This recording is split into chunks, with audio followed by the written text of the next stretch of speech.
الحمدللہ رب العالمین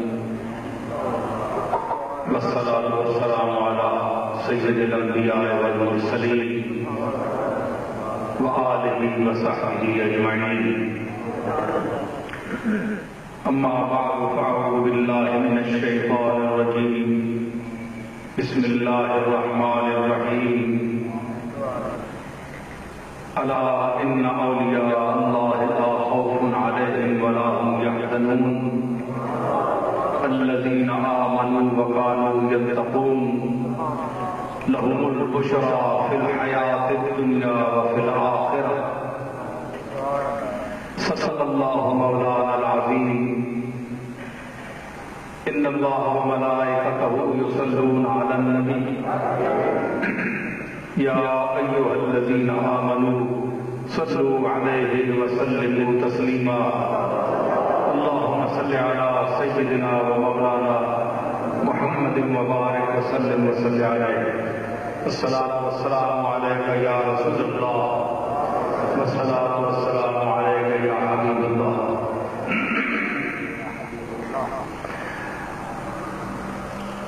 معزز علماء گرامی، سامعین محترم،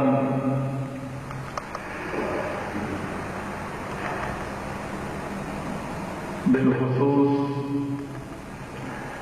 دعوت ہندہ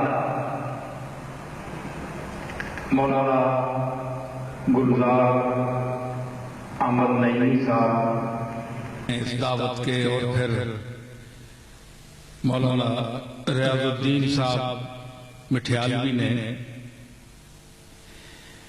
بہت اصرار کیا کہ مہر و رضا کانفرنس منعقد کی جا رہی ہے،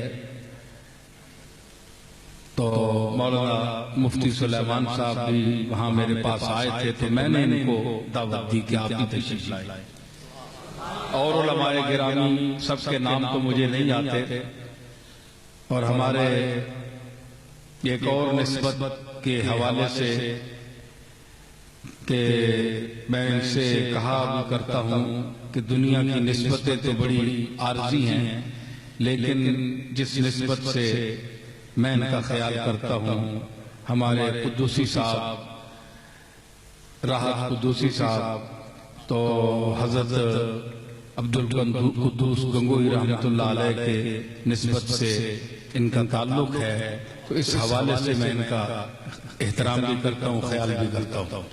تو یہ سب حضرات آپ تشریف فرما ہیں۔ یہ اتنا بڑا موضوع ہے کہ مہر و رضا، تو اس میں اگرچہ ان دونوں الفاظ کے حروف تین ہیں، مہر کے بھی 3 حروف ہیں، رضا کے بھی 3 حروف ہیں۔ ایک تو لفظی مماثلت بھی ہے، یعنی حروف کے اعتبار سے، تو پھر آپ دیکھ لیں کہ یہ لوگ کتنے قریب ہیں، اور پھر مفہوم کے اعتبار سے کہ مہر کے 2 معنی ہوتے ہیں۔ یہ فارسی زبان کا لفظ ہے، مہر کا معنی محبت اور مہر کا معنی آفتاب، 2 معنی ہیں اس کے، اور رضا جو ہے یہ خوشنودی کے معنی میں یہ لفظ ہے، یہ عربی کا لفظ ہے، تو اس میں بھی یعنی وہ موجود ہے خوشنودی کا عنصر کہ یہ کسی سے راضی ہے یا کوئی اس پر راضی ہے، یعنی وہ، یہ میں ایک بات کر رہا ہوں، ضروری نہیں ہوتی کہ آپ ہر بات کتاب سے کریں۔ جب اتنی کتابیں انسان پڑھتا ہے تو بہت سی کتابیں اندر سما جاتی ہیں، اور پھر اپنی کتاب بھی ایک ہوتی ہے انسان کی۔ اگر انسان کو اتفاق ہو اس کتاب کے کھولنے کا، پڑھنے کا، اللہ تعالیٰ نے انسان کو جو ذہن عطا کیا ہے وہ ایک کھلی کتاب ہے. تو رضا میں یہ بھی ہے کہ یہ کسی پر راضی ہے یا کوئی اس پر راضی ہے، یعنی وہ مفہوم رضی اللہ عنہم ورضوا عنہ. تو یہ اس سلسلے سے تعلق رکھنے والی شخصیت ہے کہ یہ کسی سطح پہ بھی، کسی منزل پہ بھی ایسا کوئی وقت نہیں آیا کہ یہ ان پر راضی نہ ہو یا وہ اس ہستی پر راضی نہ ہو، کیونکہ ان کی ساری زندگی ان کی خوشنودی حاصل کرنے کے لیے، اللہ کی رضا حاصل کرنے کے لیے گزری.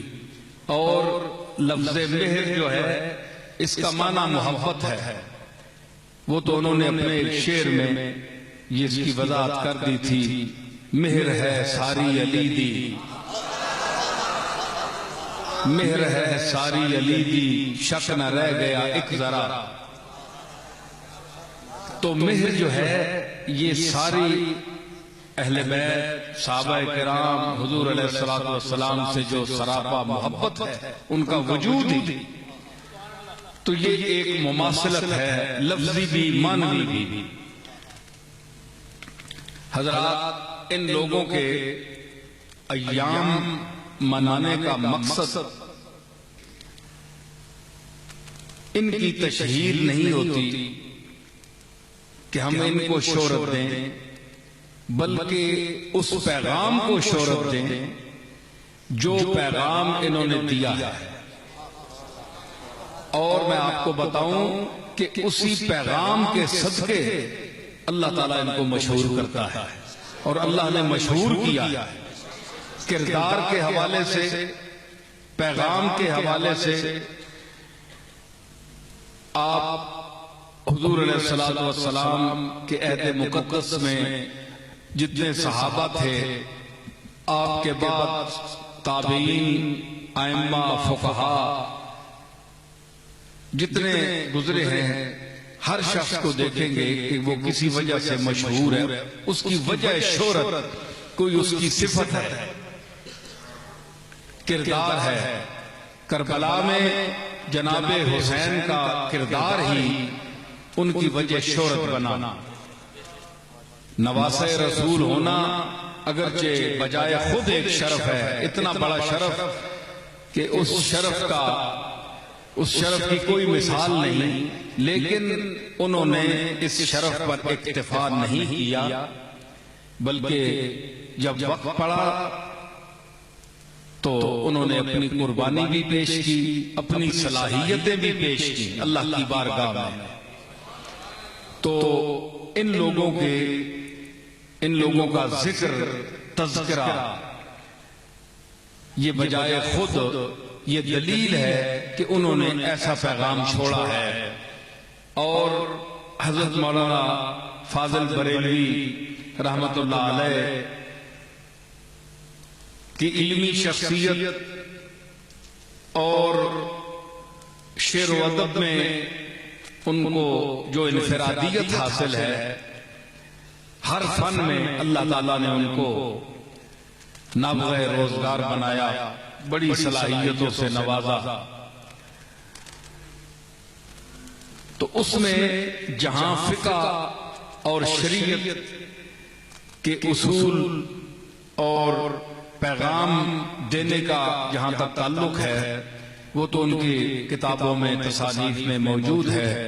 لیکن اصل مقصد حضرت فاضل بریلوی کا سارے کلام، نثر، نظم، یا موبائل بند کر دیں، شکریہ. تو اس کا مقصد کیا ہے؟ حضور علیہ الصلوۃ والسلام کی ذات عالیہ سے مسلمان کی نسبت اور محبت. یہ اصل الاصول بندگی اس تاجور کی ہے. وہ فرماتے ہیں نا کہ ثابت ہوا کہ جملہ فرائض فروع ہیں، اصل الاصول بندگی اس تاجور کی ہے.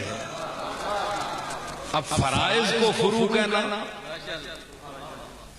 دیکھیں نا، فرائض کو اعتراض ہے بڑا کہ فرائض کس طرح فروع ہیں.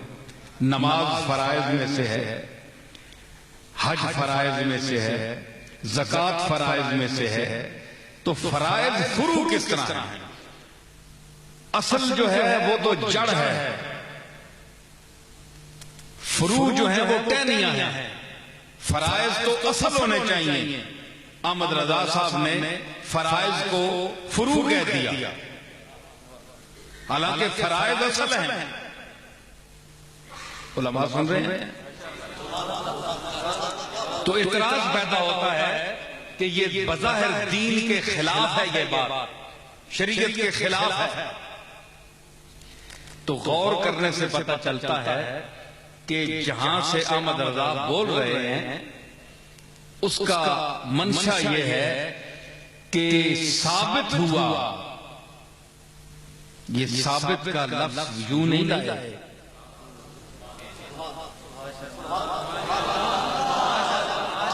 یہ رضوی حضرات بھی سن رہے ہیں، سنیں گے۔ آپ لوگ بھی احمد رضا صاحب پر بولتے ہیں، میں بھی بول رہا ہوں،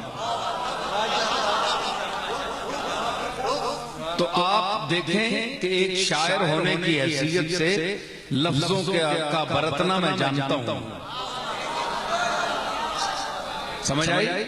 تو یہاں ثابت کے لفظ کا کی کوئی تک نہیں بنتی، بھائی پیچھے کوئی بات کہتے تو ثابت ہوتی نا، بھائی یوں اٹھتے ہی کہہ دیا ثابت ہوا، آپ نے کیا دلیل دی پیچھے جو اس کے بعد ثابت کہہ رہے ہیں؟ مولانا سلیمان صاحب اور فرمائیں کون سی دلیل دی ہے کہ آپ نے ثابت کر رہے ہیں؟ اٹھتے ہی ثابت کہہ دیا۔ تو اصل میں ہماری کم علمی ہے کہ ہم ان لوگوں کے کلام کو سمجھنے کی اہلیت نہیں رکھتے اور اعتراض کر دیتے ہیں۔ دیکھیں نا، اس میں ایک لفظ رکھا گیا ہے فروع، اور اگلے مصرے میں اصل رکھا گیا، اصل الاصول، اصل الاصول۔ تو یہ ثابت کا لفظ انہوں نے رعایت لفظی کے حوالے سے رکھا کہ اصلها ثابت وفرعها فی السماء۔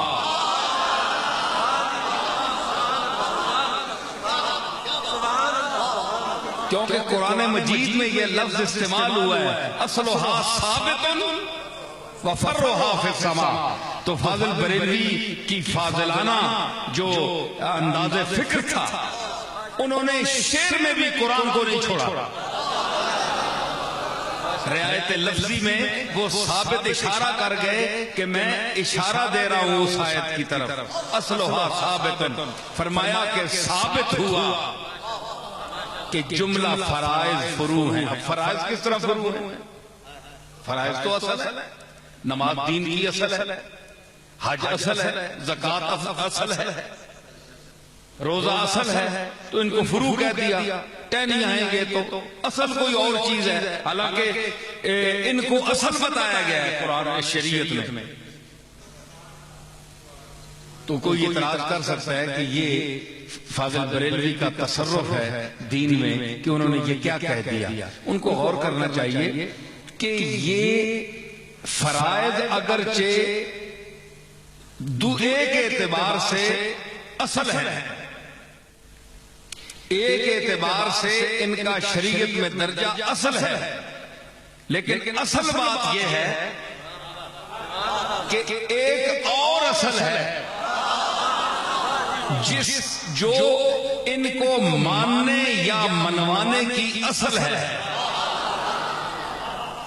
اگر وہ دنیا میں تشریف نہ لاتی وہ شخصیت، تو یہی نماز، یہی روزہ، یہی حج، اس کی کوئی حیثیت نہ ہوتی۔ تو فاضل بریلوی یہ کہنا چاہتے ہیں کہ اصول اگر دیکھا جائے تو شریعت میں بظاہر جو ہے یہ 5 چیزیں جو ہیں یہ فرائض میں ہیں، اصول ہیں، اصول دین ہیں، لیکن جس نے یہ بتایا ہے، جو یہ احکام لے کر آیا ہے، اگر اس کی نسبت سے دیکھا جائے تو اصل وہ ہے، یہ اس کے فرع ہے۔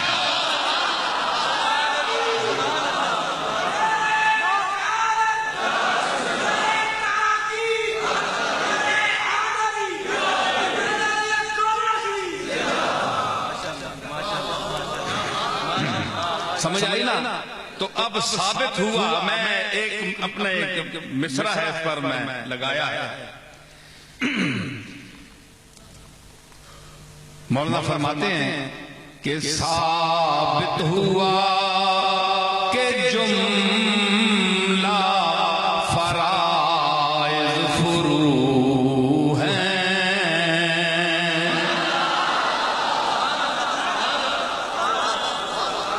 میں نے آپ کو بتا دیا کہ ثابت کا لفظ اس آیت کی مناسبت سے رکھا، اصلھا ثابتن، چونکہ دوسرے مصرع میں اصل کا لفظ لا رہے ہیں اس لیے ثابت کا لفظ رکھا، تو میں نے اس کو ثابت کیا 3 مصرع لگا کر۔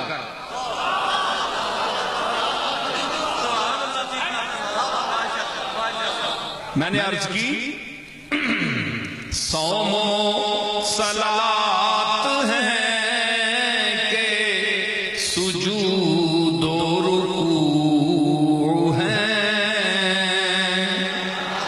صوم و صلاۃ ہیں کہ سجود و رکوع ہیں،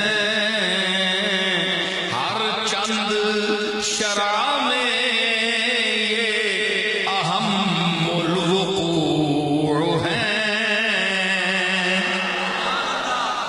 ہر چند شرع میں یہ اہم الوقوع ہیں،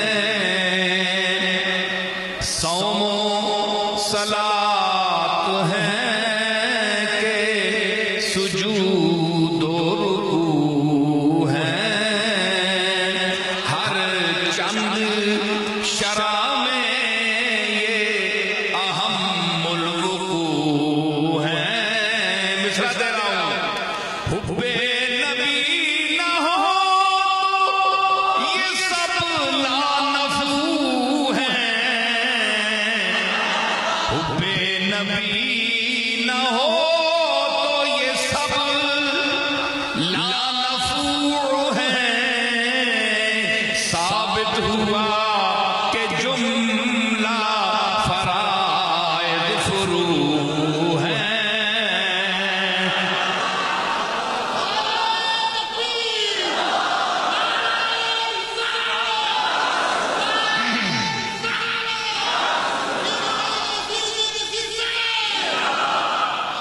حب نبی نہ ہو تو یہ سب لانفوع ہیں، نفع نہیں دیتے، نہ حج نہ نماز نہ روزہ۔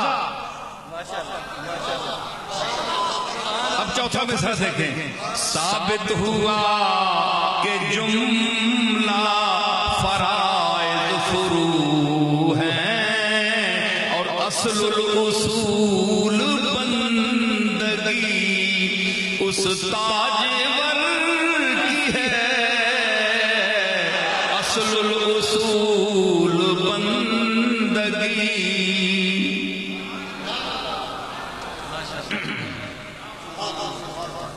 یہ ضمناً اس میں بات آ گئی، اب میں آپ پہ بات چلاؤں گا۔ ایک اور شعر سن لیجئے،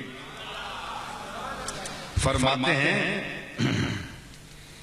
کہ لب واہ ہیں آنکھیں بند ہیں، پھیلی ہیں جھولیاں۔ یہ مواجہ شریف کے سامنے حاضری کا منظر پیش کر رہے ہیں حضرت فاضل بریلوی۔ لب واہ ہیں آنکھیں بند ہیں، پھیلی ہیں جھولیاں۔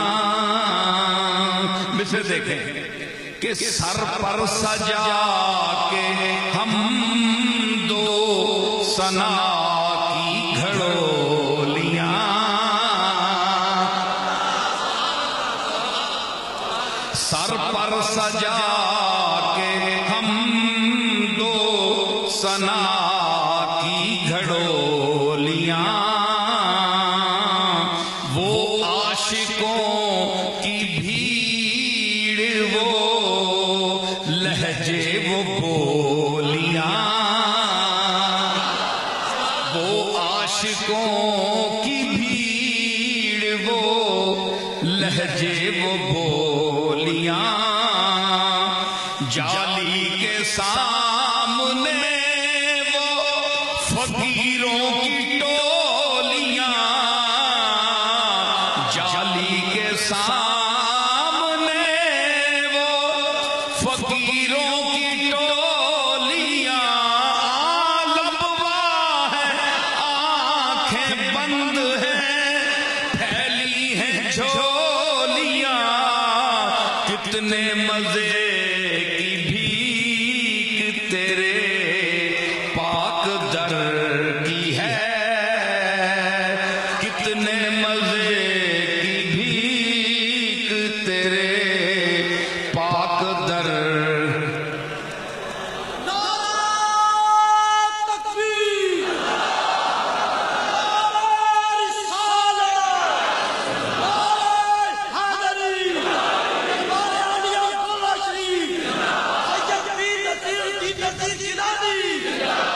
شعر دیکھیے ایک شاعر کی حیثیت سے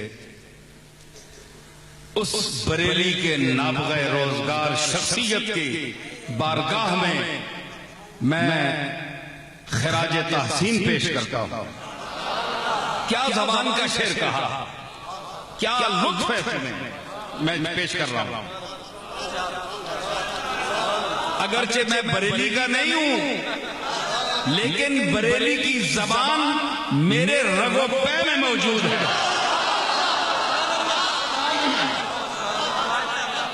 فرماتے ہیں کہ ماہ مدینہ اپنی تجلی عطا کرے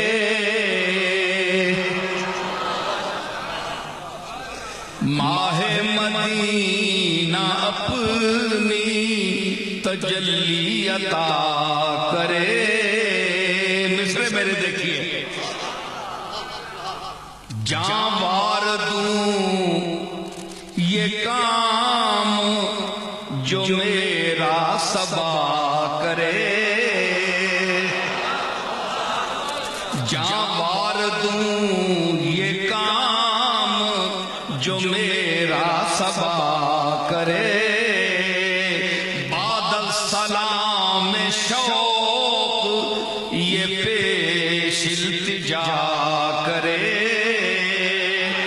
بادل سلام شوق یہ پیش التجا کیا کہتا ہے ایک غلام کسی شب خدا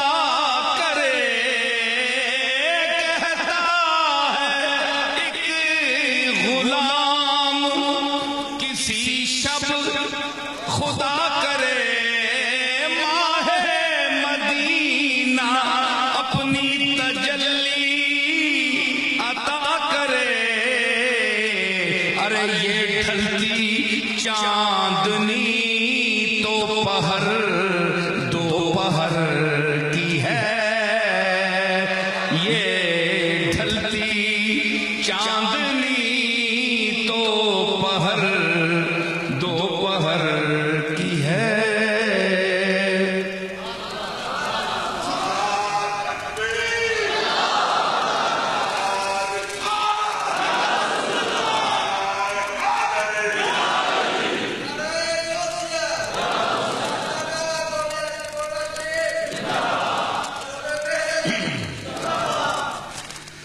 یہ ایک شعر انہوں نے کہا ہے, یہ بڑا تفصیل طلب ہے, اس کی وضاحت میں نہیں جاتا, صرف شعر سنا رہا ہوں اور اس پر 2-3 مصرے اپنے.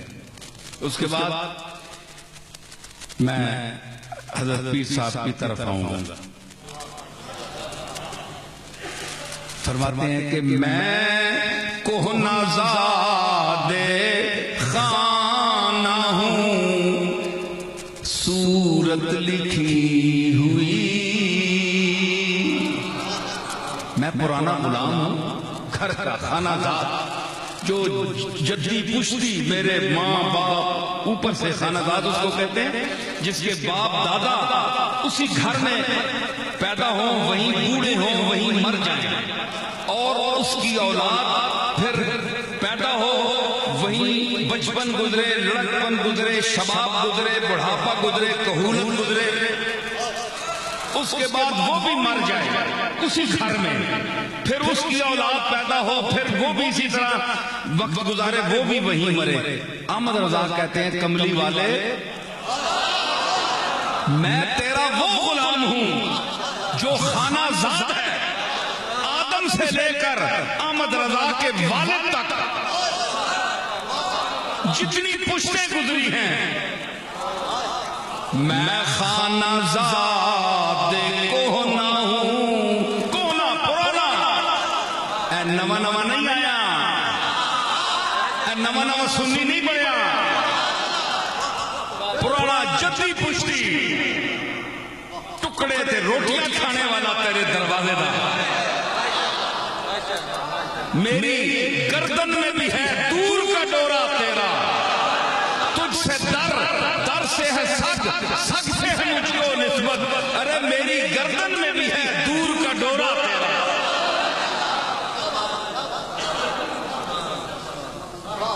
سمجھ آئی؟ تو فرماتے ہیں حضور کی بارگاہ میں عرض کرتے ہیں کہ میں کوہنا خانہ زاد کوہنا ہوں، کوہنا ہوں، صورت لکھی۔ اس کا مصرے کا تعلق اگلے مصرے سے ہے، یہ بات الگ ختم ہوگی، میں خانہ زاد کوہنا ہوں، ایک بات مکمل ہوگی۔ اب یہ دوسرا جو ٹکڑا ہے اس کا تعلق اگلے مصرے سے ہے۔ صورت لکھی ہوئی بندوں کنیزوں میں میری مادر پدر کی ہے،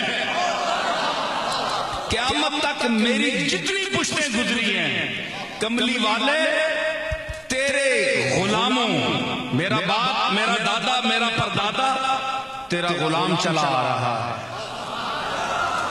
اور میری ماں، میری دادی، میری پردادی، میرے جتنے اور مقدس رشتے ہیں وہ سب کملی والے تیری کنیزیں ہیں، باندیاں ہیں تیری، اور یہ آج نہیں، یہ آدم سے لے کر احمد رضا کے والد تک۔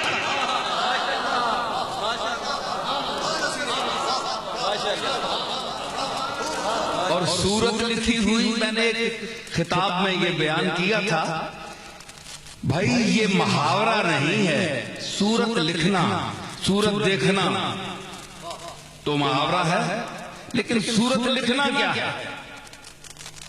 زبان والا اعتراض کرے گا کہ یہ احمد رضا صاحب محاورے کے خلاف کہہ گئے، صورت دیکھنا ہوتا ہے۔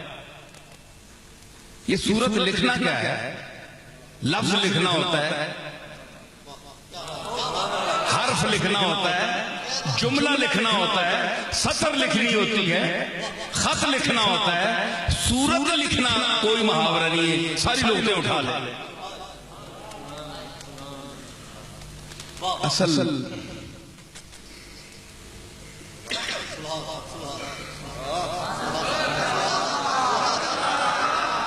احمد رضا بریلوی کی روح یہاں موجود ہے، وہ میری اس گفتگو کو سن رہے ہیں، یہ آواز ان تک اللہ پہنچا رہا ہے۔ بڑے بڑے فاضل بریلوی کے مداح ہیں، کوئی کس انداز سے کرتے ہیں مداح، مگر میں بڑی عقل مندی اور دانائی کے ساتھ ان کی بارگاہ میں خراج محبت پیش کر رہا ہوں، اور کوئی خوشامد نہیں ہے ان کی، ایک فن اور علم کے حوالے سے پیش کر رہا ہوں۔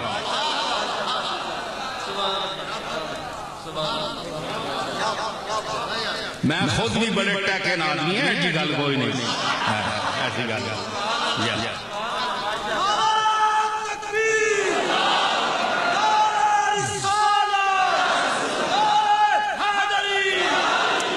اچھا دیکھیں، فرماتے ہیں کہ صورت لکھی ہوئی، بھائی یہ صورت لکھنا محاورہ نہیں، یہ کیا کر دیا؟ اتنا بڑا شاعر، زبان دان، بریلی یو پی کا دل، ہے جی؟ تو اصل ایک بندہ مجھے کہنے لگا بھائی یہ یو پی میں ہے، تو کہنے لگا یہ یو پی انگریزی کا لفظ ہے کہ ترکیب کیا ہے؟ میں نے کہا اس کا بھی معنی ہے، چونکہ احمد رضا وہاں ہے اس لیے اس یوپی کا میں جانتا ہوں، میں تشریح کروں گا۔ اس نے اصل فاضل بریلوی نے، احمد رضا خان بریلوی رحمت اللہ علیہ نے یوپی کے دل میں بریلی میں خمکتِ عشق مصطفیٰ کھولا ہوا ہے، عشق مصطفیٰ کا ایک شراب خانہ کھولا ہوا ہے، اشعار کی صورت میں جام پلائے جا رہے ہیں، ساری دنیا کو مست کیا جا رہا ہے، ٹھیک ہے؟ تو ایک میخانہ کھلا ہوا ہے۔ تو اصل میں احمد رضا کہتے ہیں اے آنے والے، اگر تو آیا ہے تو یو پی، تو آنے والے تو بھی پی۔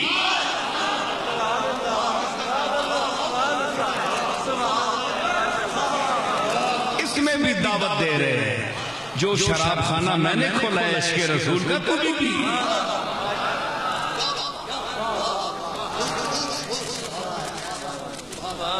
آ گیا شعر۔ یہ ایک عجیب بات ہوتی ہے کہ آج میں نے ایک شعر دیکھا اکبر الہ آبادی کا، میں آپ کو سنا رہا ہوں، یہ پی پر آ گیا۔ مستی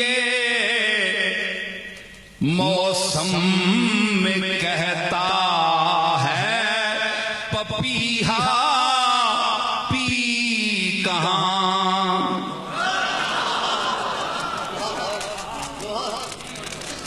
پپیہا پتہ ہے؟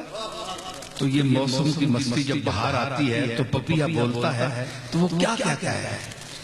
مستی موسم میں کہتا ہے پپیہا پی کہاں، وہ میرا پیا کہاں گیا؟ مستی موسم میں کہتا ہے پپیہا پی کہاں، سب یہی کہتے مگر ہر ایک نے ایسی پی کہاں، سب یہ کہتے ہیں مگر ہر ایک نے جیسے انہوں نے پی ہے، علم بھی ہے، کمال بھی ہے، فضل بھی ہے، عشق رسول بھی ہے، سب کچھ ہے۔ تو کہتے ہیں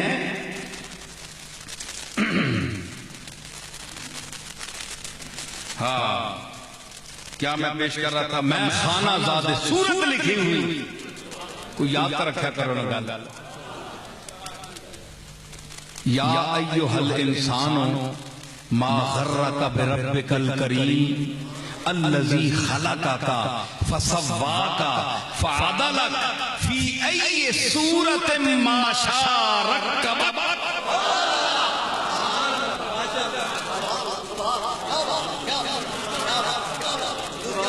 شعر کو میں قرآن سے ثابت کر رہا ہوں۔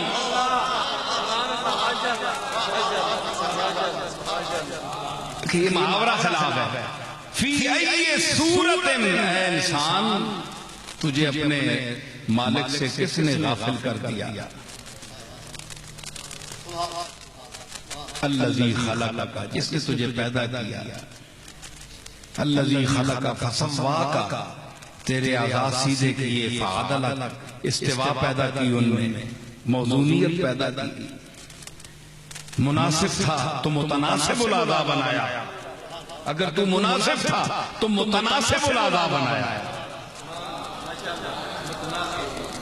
فعدلک، اور فی ای صورت، جو صورت وہ چاہتا تھا اس میں تجھے ترکیب دی،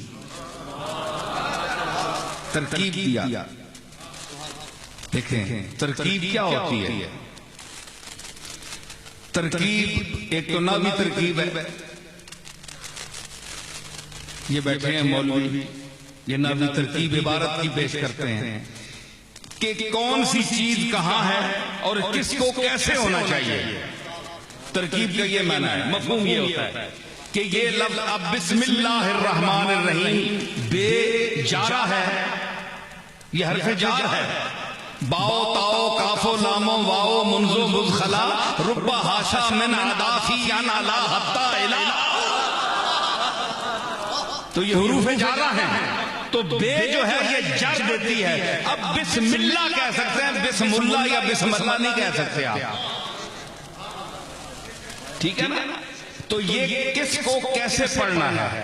تو ترکیب رکبہ کیا ہے کہ کس کی ناک کو کیسے ہونا چاہیے، کس کی آنکھ کو کیسے ہونا چاہیے، کس کے کان کو، کس کی جبین کو، کس کے ہاتھ کو، پاؤں کو کیسے ہونا چاہیے. فی ای صورت ما شاء رکبک، جو اس نے چاہا اس میں اس کو ترکیب دیا کہ اس کے ساتھ یہ موضوع ہے، اس کے ساتھ یہ حلیہ موضوع ہے. مطلب یہ ہے کہ مادر کے شکم میں یہ ترکیب دی جاتی ہے، صورت بنائی جاتی ہے. رحم مادر میں بچے کی صورت بنائی جاتی ہے، ترکیب دی جاتی ہے. اصل میں فاضل بریلوی اس آیت کی طرف اشارہ بھی دے رہے ہیں کہ صورت لکھی ہوئی. دیکھیں نا، یہ آپ کے پاسپورٹوں پہ صورت لکھی ہوتی ہے نا، نقش جو ہوتا ہے، عکس ہوتا ہے، وہ لکھا ہوا ہوتا ہے، گویا کہ جس طرح حروف دوسرے لکھے ہوئے ہیں. اگر یہ لکھنے کا مقصد نہیں ہے، ایک منٹ، یہ جدید دور ہے. آپ کو پتا ہے کہ اب آپ جائیں کہاں ایئرپورٹ پہ تو آپ کی صورت مشین کے سامنے کرتے ہیں تو آپ کا ساری تحریر کہ آپ کون ہیں، کہاں ہیں، سارا کچھ نکل آتا ہے صورت سامنے کرنے سے. حالانکہ صورت حروف نہیں ہے، صورت لفظ نہیں ہے، لیکن صورت سامنے کرنے سے آپ کا سارا ڈیٹا جو ہے وہ سامنے آ جاتا ہے. تو جی ٹھیک ہے کہ نہیں؟ تو یہ احمد رضا صاحب اس جدید دور میں نہیں تھے، یہ ان کی ذہن کی رسائی دیکھیں. وہ کہتے ہیں کہ صورت لکھی ہوئی، ایک تو یہ کہ میرے ماں کی شکم میں اور میرے اجداد کی شکم میں جس وقت ہم قرار پائے اپنے ماں کے ارحام میں، تو اس وقت تیرے بندوں اور تیرے کنیزوں میں اللہ نے میرے ماں باپ اور دادیوں کی پردادیوں کی صورتیں لکھ دی کہ اس کے بغیر اس قسم کے یہ غلام ہی پیدا ہوں گے. سب رسول کملی والے کے غلام اور بندے اور کنیزیں پیدا ہوں گے. صورت لکھ دی ہے.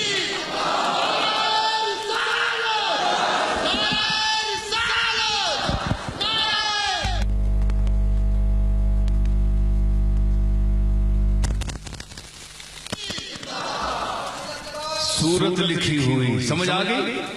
تو کیا ہوا کہ ایک صورت لکھی ہوئی کا یہ مطلب ہے کہ جو ان سے نسبت رکھنے والا ہو اس کی صورت بھی پہچانی جاتی ہے. یہ بھی ایک مفہوم ہے اس کا. بندوں کنیزوں میں میرے مادر پدر کی ہے، میں نے عرض کیا کہ ہے دفتر نسب میں یہ عزت لکھی ہوئی. جان پاؤ یہ لکھنؤ والے بلایا نے بریلی 190 کلومیٹر لکھنؤ تو سمجھ آئی نا جی. ان لکھنؤ تے بریلی والے دی زبان بلوانے پہ ہو تو کم از کم جاگو، جان پاؤ، دینا چنجوڑو، اپنی جتنی قابلیت نے سامنے آنو.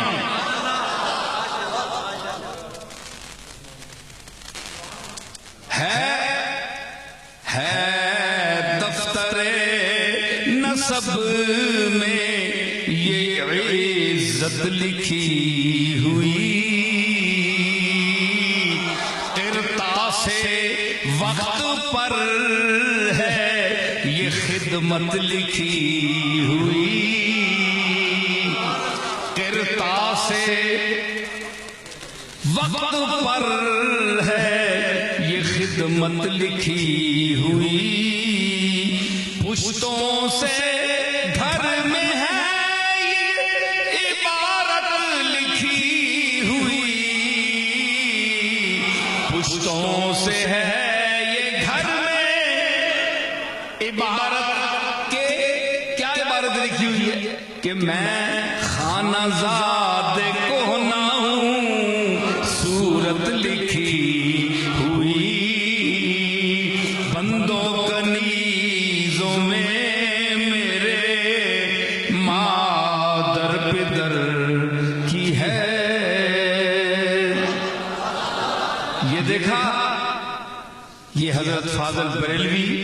یہ چونکہ مسائل کا وقت نہیں ہے میں مسائل سے زیادہ وہ آگ بیدار کرنا چاہتا ہوں جو فاضل بریلوی کا اور ہمارے صوفیاء کا مشن رہا اور اسی آگ کو آج دوسری قوتیں بجھانا چاہتی ہیں کہ آپ کے مسلمان کے دل میں گرمی عشق مصطفیٰ ختم ہو جائے. تو جب یہ گرمی ختم ہو گئی تو بے غیرت کیا مسلمانی ہے؟ کچھ بھی نہیں. وہ اکبر نے کہا تھا نا کہ جو ایک مذاق کا شعر ہے مگر اس میں معنویت بڑی ہے کہ جو وقت ختنہ میں چیخا تو نائی نے کہا ہنس کر. جو وقت ختنہ میں چیخا تو نائی نے کہا ہنس کر مسلمانی میں طاقت خون بہ جانے سے آتی ہے. تو بچپن سے انسان کو خون بہنے کا درس دیا جاتا ہے. چھوٹا بچہ تو اللہ کے راستے میں قربانی کا درس دیا جاتا ہے کہ یہ تو ابتدا ہے انتہا جب آئے گی تو اس وقت بھی تم تیار ہو. تو یہ جذبے کے ساتھ ہے اور یہ جذبہ اگر ختم ہو جائے اگر بہو نہ رسیدی تمام بو لہبی پھر تو بو لہبی ہے. صرف قرآن پڑھنے سے اور نمازیں پڑھنے سے انسان مسلمان نہیں ہوتا. اصل الرسول بندگی استاد کی ہے. حضرت پیر میر علی شاہ صاحب میرے جد امجد ہیں. آپ کا عرس کل سے شروع ہو رہا ہے. پرسوں 29 صفر ان کا یوم وفات ہے. تو اگر آپ کی تعلیم اور تحقیق دیکھی جائے تو آپ نے جس طرح حضرت فاضل بریلوی نے باطل فرقوں کا رد کیا اپنے دور میں ان کی کتابیں اور فتاوے کی صورت میں تمام مواد موجود ہے. تو اسی طرح حضرت پیر صاحب رحمت اللہ علیہ نے اپنے دور میں تقریباً جو اٹھنے والے سوال ہیں ان کا جواب دیا.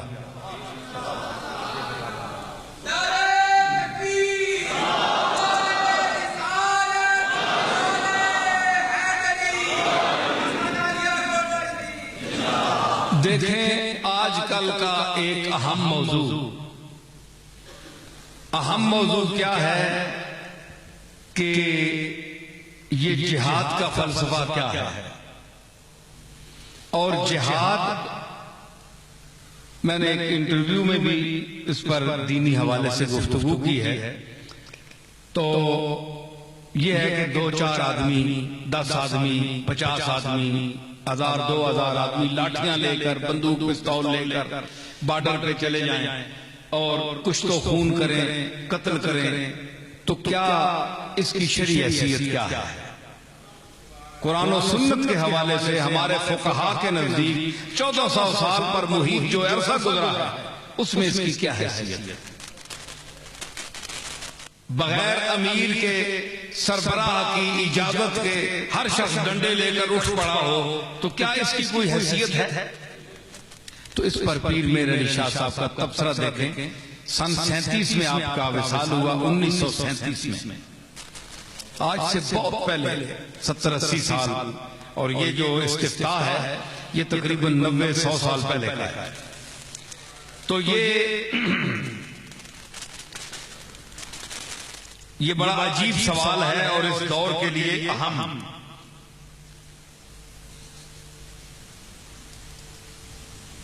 مولانا قیام الدین عبد الباری فرنگی محلی لکھنوی، ان کا یہ خط تھا پیر صاحب کی طرف سے. انہوں نے پوچھا اس میں خلافت کی بیعت وغیرہ کے متعلق بھی کہ ہمیں خلافت کیا کرنی چاہیے، ہندو کا انگریز کا دور ہے، سربراہی ہے، حکمرانی، ہم کیا کریں.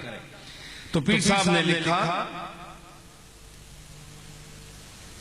سوال اول جناب کے خیال میں شریعت اسلامی کی روح سے مسلمانان ہند کو کیا کرنا چاہیے؟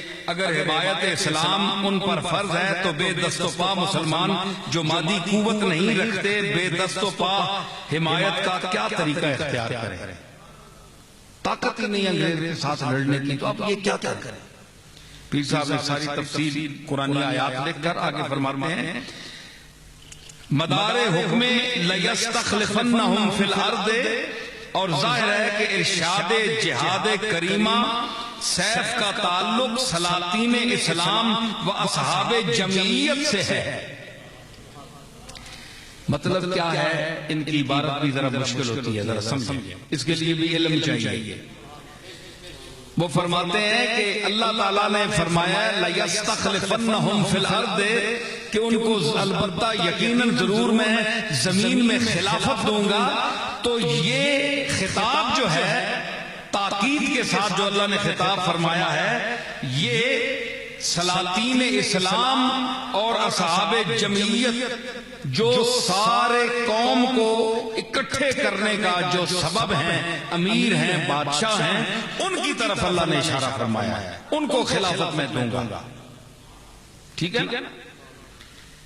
خدا کرے کہ سلطنت مظلومہ اسلامیہ ظالموں کے پنجہ سے خذلہم اللہ تعالی نجات پا کر حصول جمعیت و استطاعت جس کی مدار قلت و کثرت پر نہیں بلکہ تقوی اور قوت ایمانیہ ہے، تعمیل کریمہ مذکور بالا کا اعزاز حاصل کرے. بغیر اس کے امام کو بھی قتال مباح نہیں. یہ دیکھ رہے ہیں آپ جملہ کہ قتال تلوار کے ساتھ نکلنا، لڑائی کرنا مشرکین کے ساتھ، کافروں کے ساتھ، یہ امیر پر جو اس سلطنت کا امیر ہو اس پر بھی اس وقت واجب ہے جب اسے یقین ہو کہ میں کفار کا مقابلہ کروں گا اور ان پر غلبہ پاؤں گا. میرے پاس اتنا ساز و سامان ہے، میرے پاس وہ مشینری ہے، وہ اسلحہ ہے، تو اس وقت اس کو بھی حکم دینا چاہیے. ورنہ جو سربراہ مملکت ہے اس کو کے لیے بھی شریعت میں جائز نہیں کہ وہ کمزوری کی حالت میں اعلان جہاد کرے. یہ آج کا مسئلہ آپ دیکھ لیں کہ آج یعنی عجیب صورت ہے کہ بغیر کسی سربراہ کی، اور یہ ٹولیاں مختلف جو بنی ہوئی ہیں، اس میں سربراہی جو ہے وہ ایک امیر کی اطاعت میں آپ یہ سب کچھ کام کر سکتے ہیں. جہاد یہی وجہ ہے کہ جو نہتھے لوگ، جو بے دست و پا لوگ، ان کے پاس وہ اسباب نہیں ہیں، تو آپ دیکھ لیں ان کا انجام کیا ہوا. آج تلوار کا دور نہیں ہے، آج بم کا دور ہے، اور بٹن دبا دیتے ہیں. امریکہ میں بیٹھے ہیں، بٹن دبایا، پاکستان ختم، فلانا ملک ختم، فلانا ختم. تو ہر دور کا ایک تقاضا ہوتا ہے. اس کے حوالے سے خذو حذرکم، اپنا دفاع مضبوط کرو. ان کے مقابلے میں آ سکتے ہو تو آؤ، ورنہ اسلام کو شرمندہ نہ کرو کہ آپ مغلوب ہو جائیں، دوسرا غالب آ جائے تو کافر ہنسے گا. اس لیے فقہاء نے منع کیا. اور پھر جہاد جو ہے یہ صرف یہ تو قتال ایک قسم ہے اس کی، تلوار کے ساتھ، بم گولے کے ساتھ نکلنا، ٹینک وغیرہ لے کر نکلنا، جس طرح ہمارے فوجی نکلتے ہیں، یہ تو ایک اس کی قسم ہے. جہاد کی بہت سی اقسام ہیں. جہاد بالسیف ہے، جہاد بالقلم ہے، جہاد باللسان ہے، تو اور طریقے بھی تو ہیں نا. جہاد زبان کا جہاد، آپ جو باطل فرقے ہیں، غلط نظریات ہیں، ان کا رد کریں. قلم کے ساتھ، تحریر کے ساتھ آپ باطل چیزوں کو رد کریں. اب ضروری ہے کہ پہلے ہی آپ تلوار اٹھا لیں، اپنا پتہ ہی نہیں ہے. تو عزت کے ساتھ اسلام کی آبرو کا خیال رکھا جائے تاکہ کوئی فرقہ جو باطل ہے وہ اسلام پر ہنس نہ سکے. اگر پورا غلبہ ہو تو پوری طرح اللہ تعالیٰ اس کو فتح بھی عطا فرمائے. یہ آپ کا مقصد ہے کہ جہاد کریں، لیکن جہاد کے بھی اصول ہیں، کوئی ضرورتیں ہیں. فقہ کی کتابیں اس سے بھری ہیں. آپ دیکھ لیں کہ کن کن صورتوں میں جہاد واجب ہے، بلکہ بعض دفعہ فرض ہوتا ہے. یہ ایک بہت بڑا مسئلہ تھا. اسی طرح آپ دیکھیں ایک جگہ فرماتے ہیں کہ مثلا آل محمد میں کون شامل ہے، یہ ایک بہت بڑا مسئلہ ہے.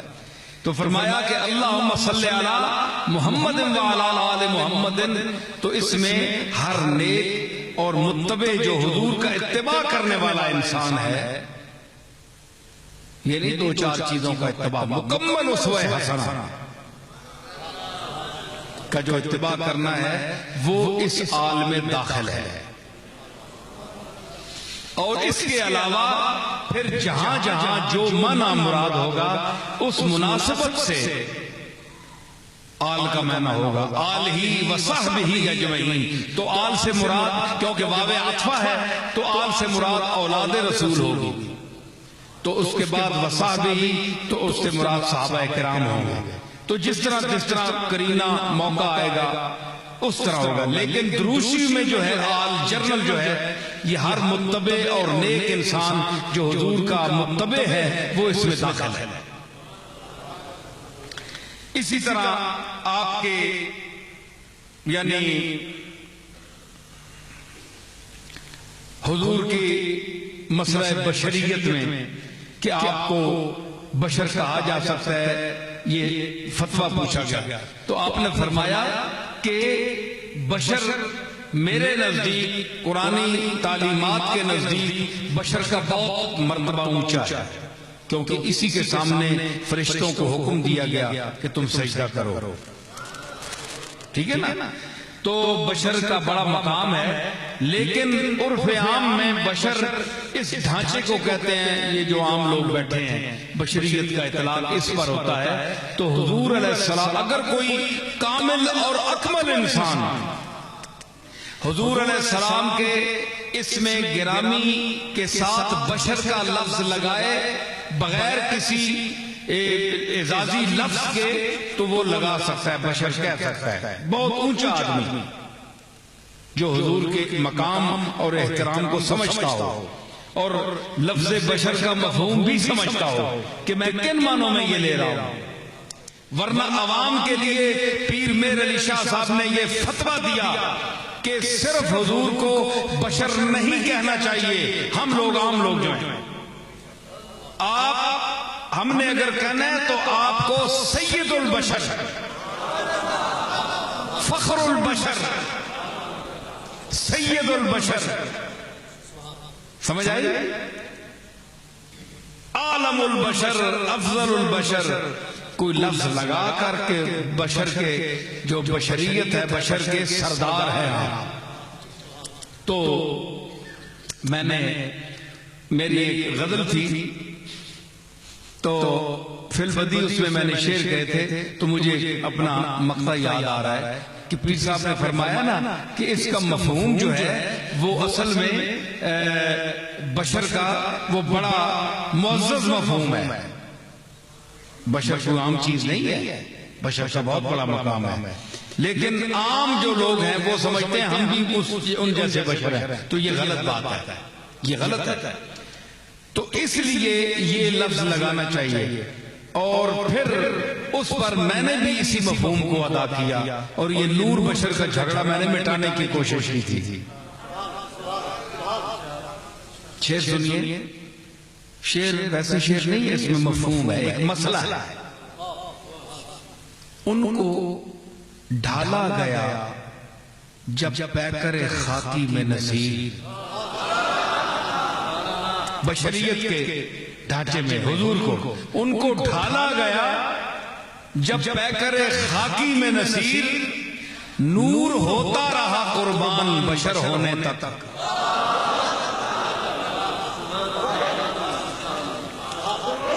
یعنی حضور رسالت میں آپ کی بشریت کا وہ مقام ہے کہ بشریت کے مراحل طے کرنے تک آپ پر نور قربان ہوتا رہا. تو یہ کہتے ہیں ہمارے ایک طبقہ کہ وہ نور ہے بشر نہیں ہے، حالانکہ قرآن سے ثابت ہے، قرآن کہتا ہے کہ بشر نہیں ہے، لیکن وہی بشر. اب دیکھیں نا، میں نے اس دن بھی مفہوم بیان کیا تھا کہ قل انما انا بشر مثلکم. اب مثلکم میں علماء بیٹھے ہیں، کم ضمیر کا خطاب کا مخاطبین کون ہیں؟ مشرکین مکہ ہے نا. تو آپ معاذ اللہ کیا کہیں گے کہ حضور فرما رہے ہیں، اللہ فرما رہے ہیں کہ تو اے محمد ان سے کہہ دے کہ میں تمہارے جیسا بشر ہوں. وہ کیسے بشر تھے؟ وہ تو مشرک تھے. تو مطلب اللہ تعالیٰ معاذ اللہ کیا کہہ رہا ہے کہ تم ان جیسے ہو؟ یہ تو شرک سے نجات دینے والے ہیں. تو مثلکم کا کیا مطلب ہے؟ جو یہ گھڑی گھڑی آیت پڑھتے ہیں مفتی صاحب، مثلکم میں بشر ہوں تم جیسا. مثلا میں کہتا ہوں کہ میں مولوی ہوں مفتی سلیمان جیسا، تو اس سے مماثلت کی میں نے کیا وجہ، مماثلت کیا ہے کہ پڑھائی لکھائی میں ان جیسا ہوں. یہی وجہ ہے نا، علم وجہ ہے نا. تو اگر آپ کسی سے تشبیہ دیتے ہیں تو مشبہ اور مشبہ بہی میں جو وجہ شبہ ہے، جو مماثلت ہے، وہ بھی تو ہونی چاہیے. تو اللہ نے جو فرمایا مثلکم، مشرکین مخاطب ہیں، تو اس میں مماثلت کس چیز میں ہے؟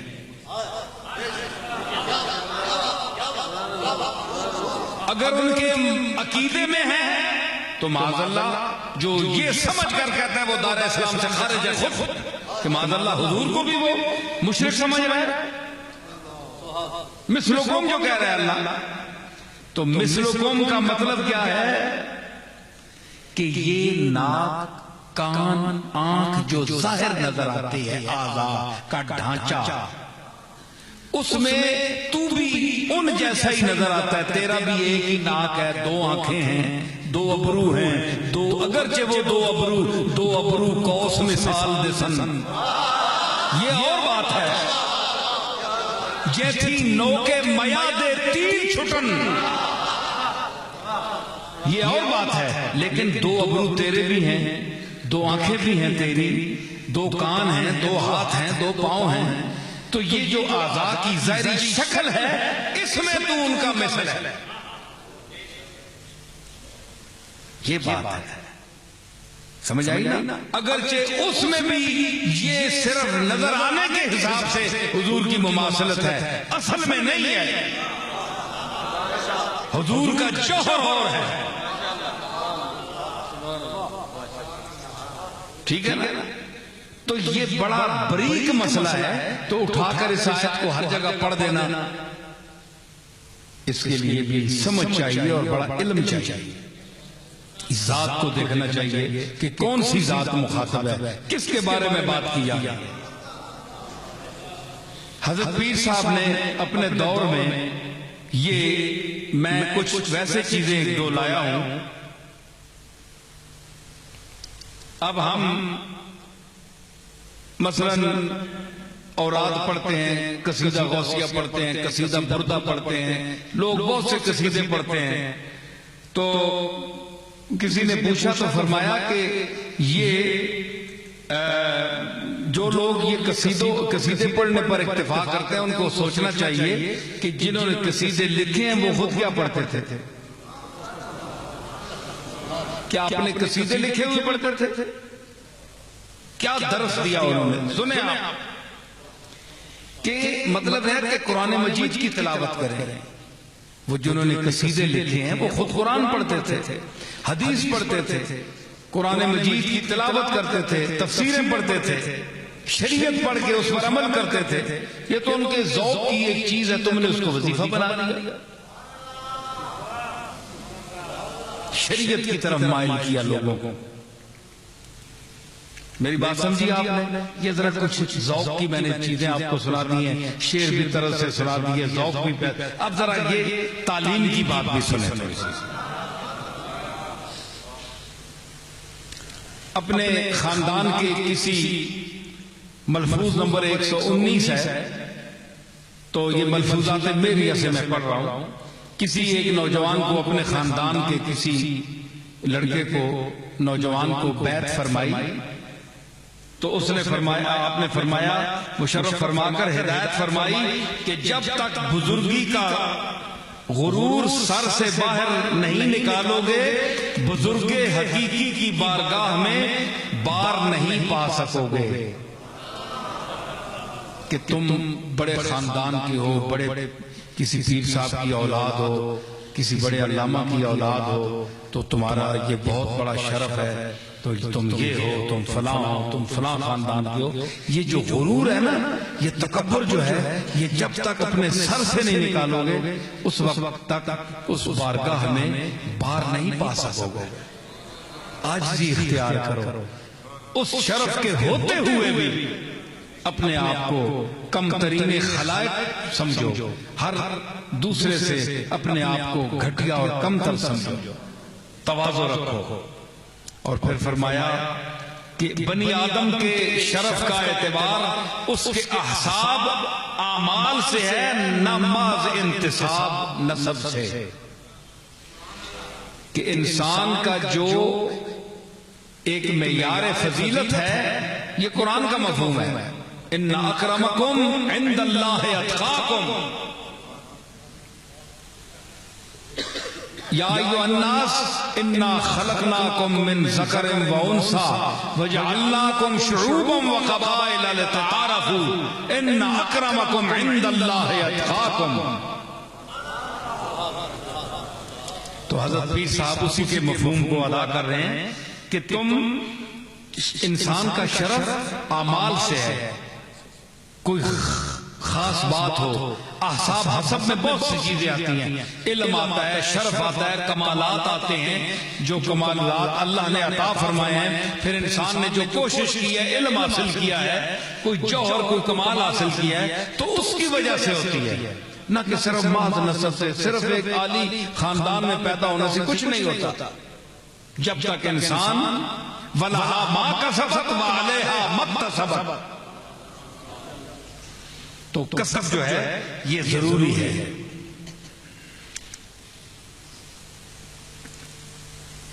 اکثر لوگ اسی وجہ سے خشک اور خالی رہتے ہیں کہ بزرگی اور خودی کا فخر اپنے سر سے نہیں نکالتے۔ دیکھا علماء کے لیے، مقررین کے لیے فرماتے ہیں، سنو بھائی، اگے تو ماں آنے ہو بھائی، یہ مولویاں نہیں جان نہیں چھوڑنا، تے پیر میرے علی شاہ صاحب بھی تو ساں پہ آنے، تسی تو بڑے بعد جمعے ہو۔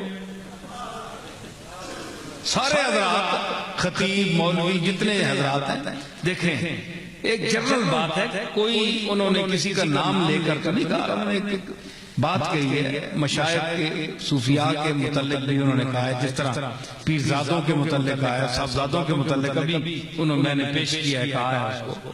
تو اسی طرح ان لوگوں جو مصلحین امت ہیں، ان کا یہی کام ہے۔ فرمایا علماء اور واعظین کا کلام اور تقریر ایسی ہونی چاہیے جو سننے والوں کے لیے دل پذیر ہو۔ انہوں نے فرمان الہی ادعو الی سبیل ربک بالحکمت والموعظۃ الحسنہ، خدا کی راہ کی طرف حکمت اور بہتر پند و موعظت کے ساتھ بلاؤ پر عمل کرنا چاہیے، اور بشری اور نفسانی جوش نہیں آنا چاہیے۔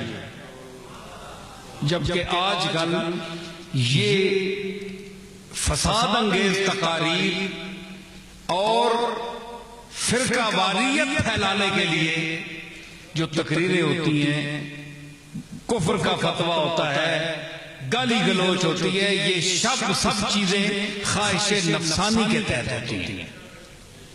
دیکھیں نا، اسی کی وجہ سے یہ سارا شر پھیل رہا ہے، نیکی اور ہدایت پھیلنے کے بجائے.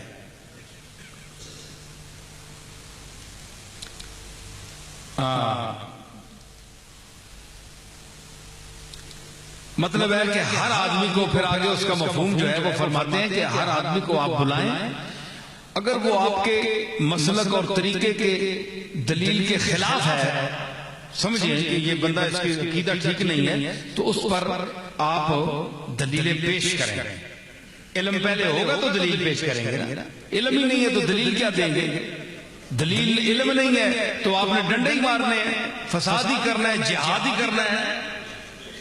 علم ہے تو دلیل سے بات کریں، سمجھائیں، اس کے دلائل سنیں. اگر مضبوط ہیں، دلیلیں آپ کی کمزور ہیں تو اس کی بات مان جائیں. کیونکہ نہ شریعت آپ کی ہے نہ اس کی ہے، شریعت تو اللہ رسول کی ہے. اور اگر آپ کی دلیل مضبوط ہے تو اس کو ماننا چاہیے. تو فرمایا اسی لیے یہ جتنے فرقے ہیں کچھ صحابہ سے دور ہیں، صحابہ کو سمجھ نہیں سکے، کچھ اہل بیت کو نہیں سمجھ سکے. یہ دونوں فرقے، یہ دونوں طبقے صحابہ اور اہل بیت افراط و تفریط امت کا شکار ہو رہے. گھٹایا بڑھایا گیا اتنا کہ ایک فرقے نے سمجھا دوسرے کو ہم نے نہیں بٹھانا ہے، یہ غلط ہے، اس سے ہم نے سلام دعا بھی نہیں رکھنی. حالانکہ نہیں، آپ کو سلام دعا رکھنی چاہیے، بولنا چاہیے. اپنی مجلس میں آپ وہ چیزیں پیش کریں جو آپ کے پاس علمی مواد ہے، دلائل ہے، ان کو قریب لائیں. دیوبندی حضرات ہیں، ان سے آپ علمی گفتگو کریں. دیوبندی بھی آپ سے علمی بات کریں. یہی بشر کا لفظ ہے، نور و بشر کا لفظ ہے. اتنا بڑا جھگڑا کیا ہے؟ کتابوں میں موجود ہے. جو علم والے ہیں آپ ان کے ساتھ گفتگو کریں، ایک محفل ہو آرام سے. جو علم والے ہیں وہ دلیل سے بات مانتے ہیں، دھونس سے کوئی نہیں مانتا. دلیل اتنی بڑی چیز ہے کہ جب آپ دلیل دیں گے تو دوسرا آدمی شرمندہ ہو جائے گا کہ اگر یہ کیس 4 پڑھے لکھے آدمیوں میں اٹھ کر گیا تو سچا تو یہ ثابت ہوگا.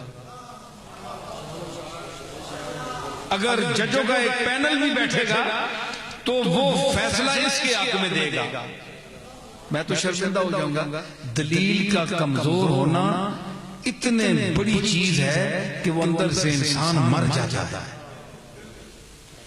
لیکن اس کے بعد بھی ڈٹنا اور اس موقف سے نہ ہٹنا، اسی پر مرنا کٹنا، اس کو کہتے ہیں جہالت. جہالت عربی کا لفظ ہے، اس کا معنی ان پڑھ ہونا نہیں ہے. ان پڑھ عربی میں امی کو کہتے ہیں، امی کا معنی ان پڑھ ہے. جاہل کا معنی ان پڑھ نہیں ہے. سن لے میری بات، جاہل کا معنی ان پڑھ نہیں ہے، جاہل کا معنی ناواقف.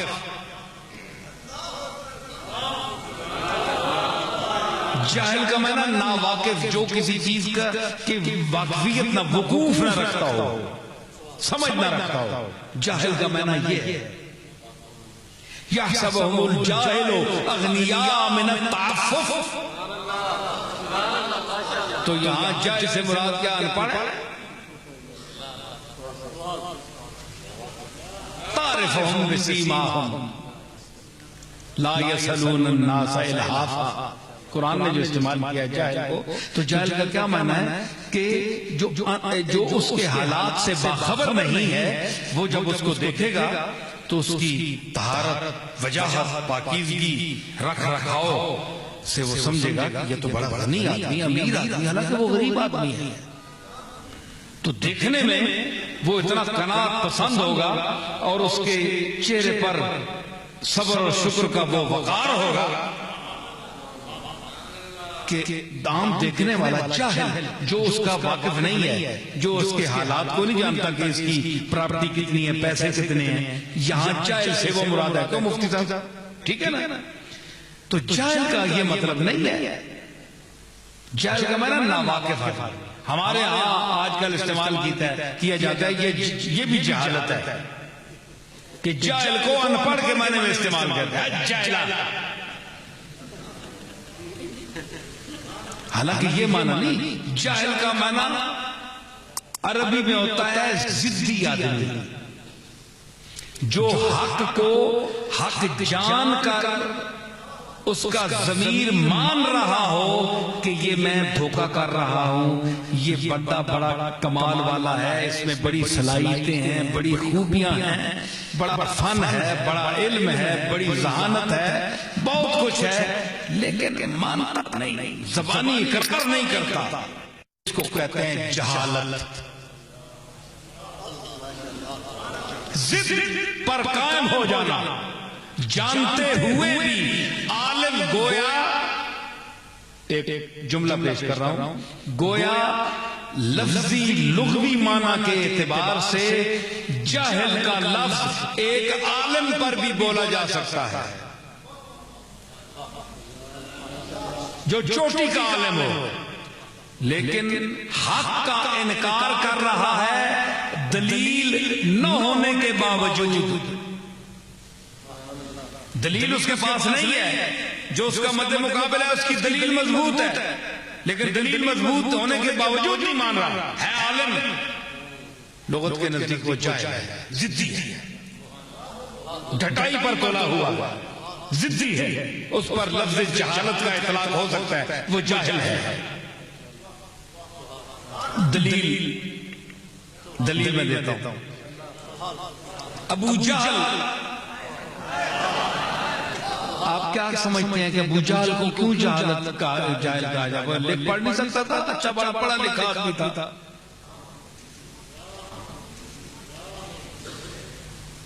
فیصلے کرتا تھا، مکے کے جتنے جھگڑے بڑے بڑے قبیلوں میں ہوتے تھے ابو جہل فیصلہ کرتا تھا.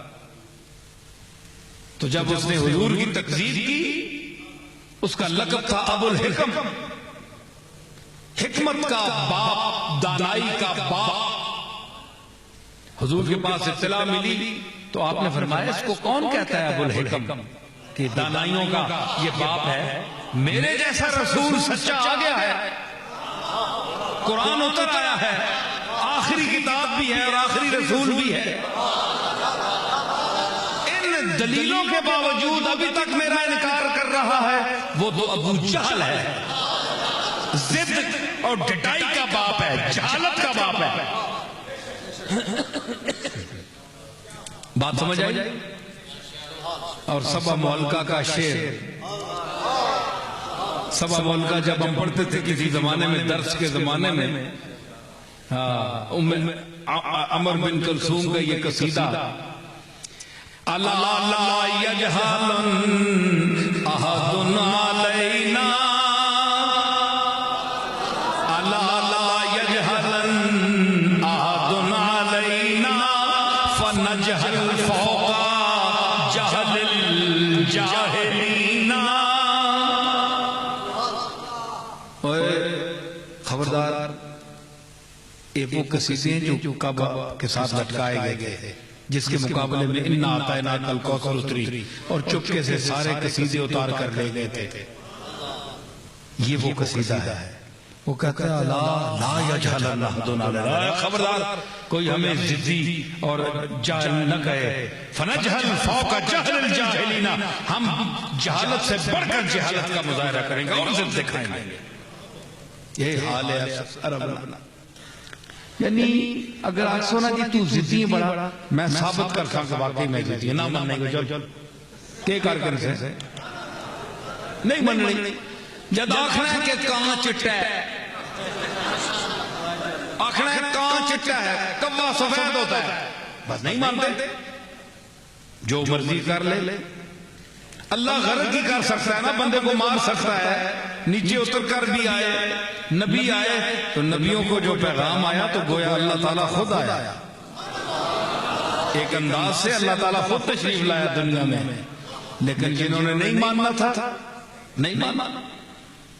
آگے حساب تو دیں گے، وہ تو آئے گا وقت تو آئے، لیکن دنیا میں نہیں مانا. تو جب اللہ کی بات نہیں مانی رسول کی بات نہیں مانی، اتنی شان والا رسول کہ ہم نہ دیکھے ہوئے، دیکھے بغیر ہم جان دے رہے ہیں۔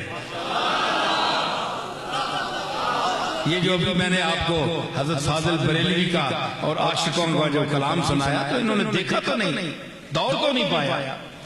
تو اتنی شان والا رسول، اتنی بڑی ذات، اور ان کم بختوں کو دیکھے کہ زمانہ بھی پایا، دیکھا بھی، 24 گھنٹے دیکھتے رہے مگر مانا نہیں، اندر مان گیا، زبان سے نہیں مانا۔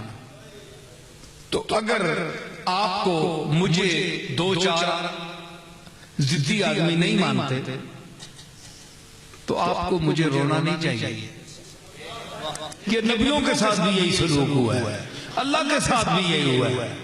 کوئی انسان کی یہ فطرت ہے کہ جب وہ اپنے آپ کو کمتر پاتا ہے، صلاحیت میں کم پاتا ہے، تو جو فاضل لوگ ہیں، جو صلاحیت والے ہیں، پھر ان کو ماننے سے انکار کرتا ہے، کیونکہ وہ اس میں اپنی سبکی دیکھتا ہے کہ اگر میں اس کو مان جاؤں تو پھر میری چودراہٹ کہاں گئی۔ تو اس کا بہتر علاج یہی ہے کہ کوئی نہ کوئی خامی نکال دے، بھائی ٹھیک تو ہے لیکن یہ بات جو ہے یہ ٹھیک نہیں۔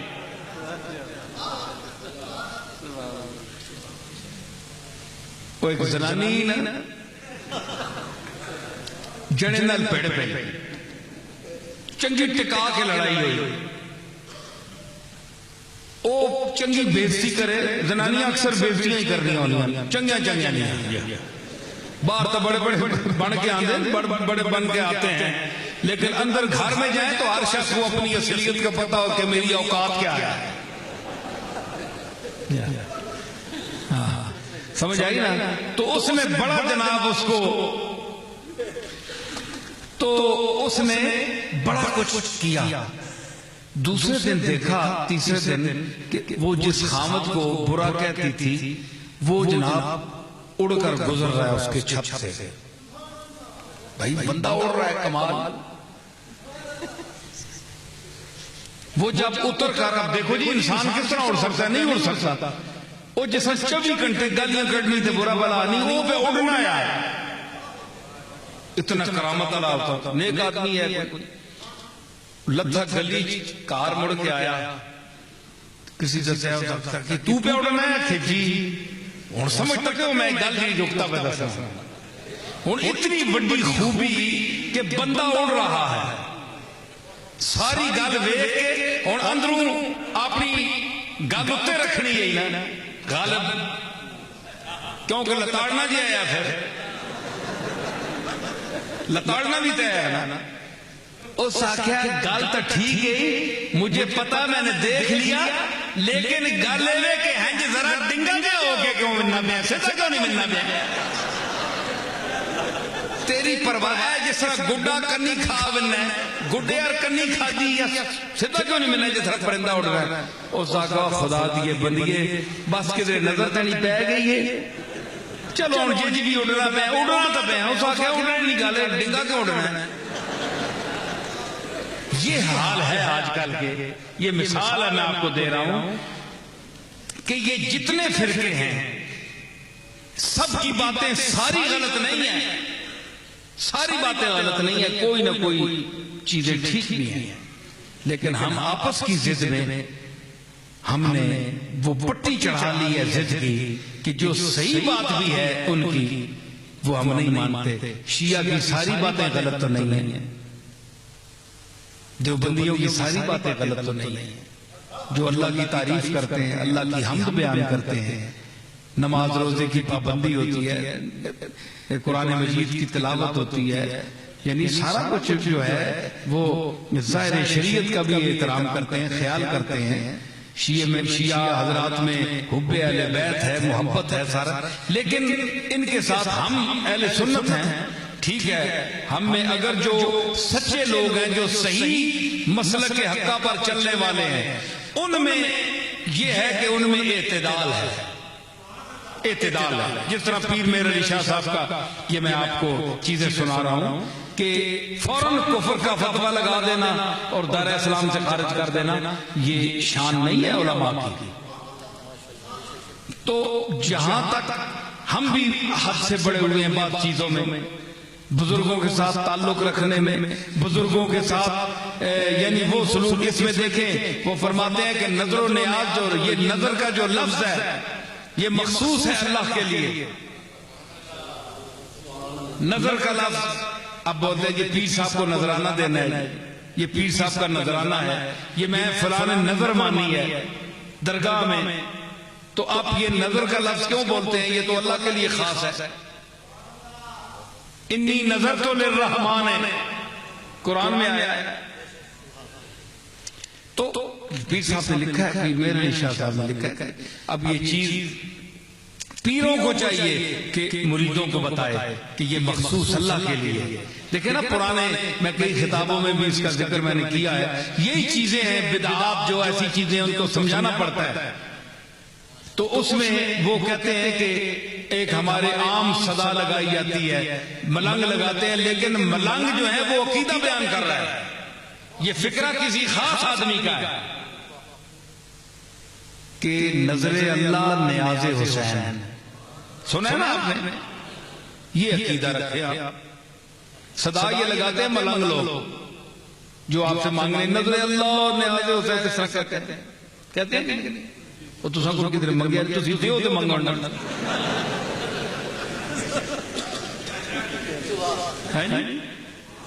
مولوی ایک بھی یہاں نہیں کرنا پہ کوئی منگنے ہی نہیں دیتے.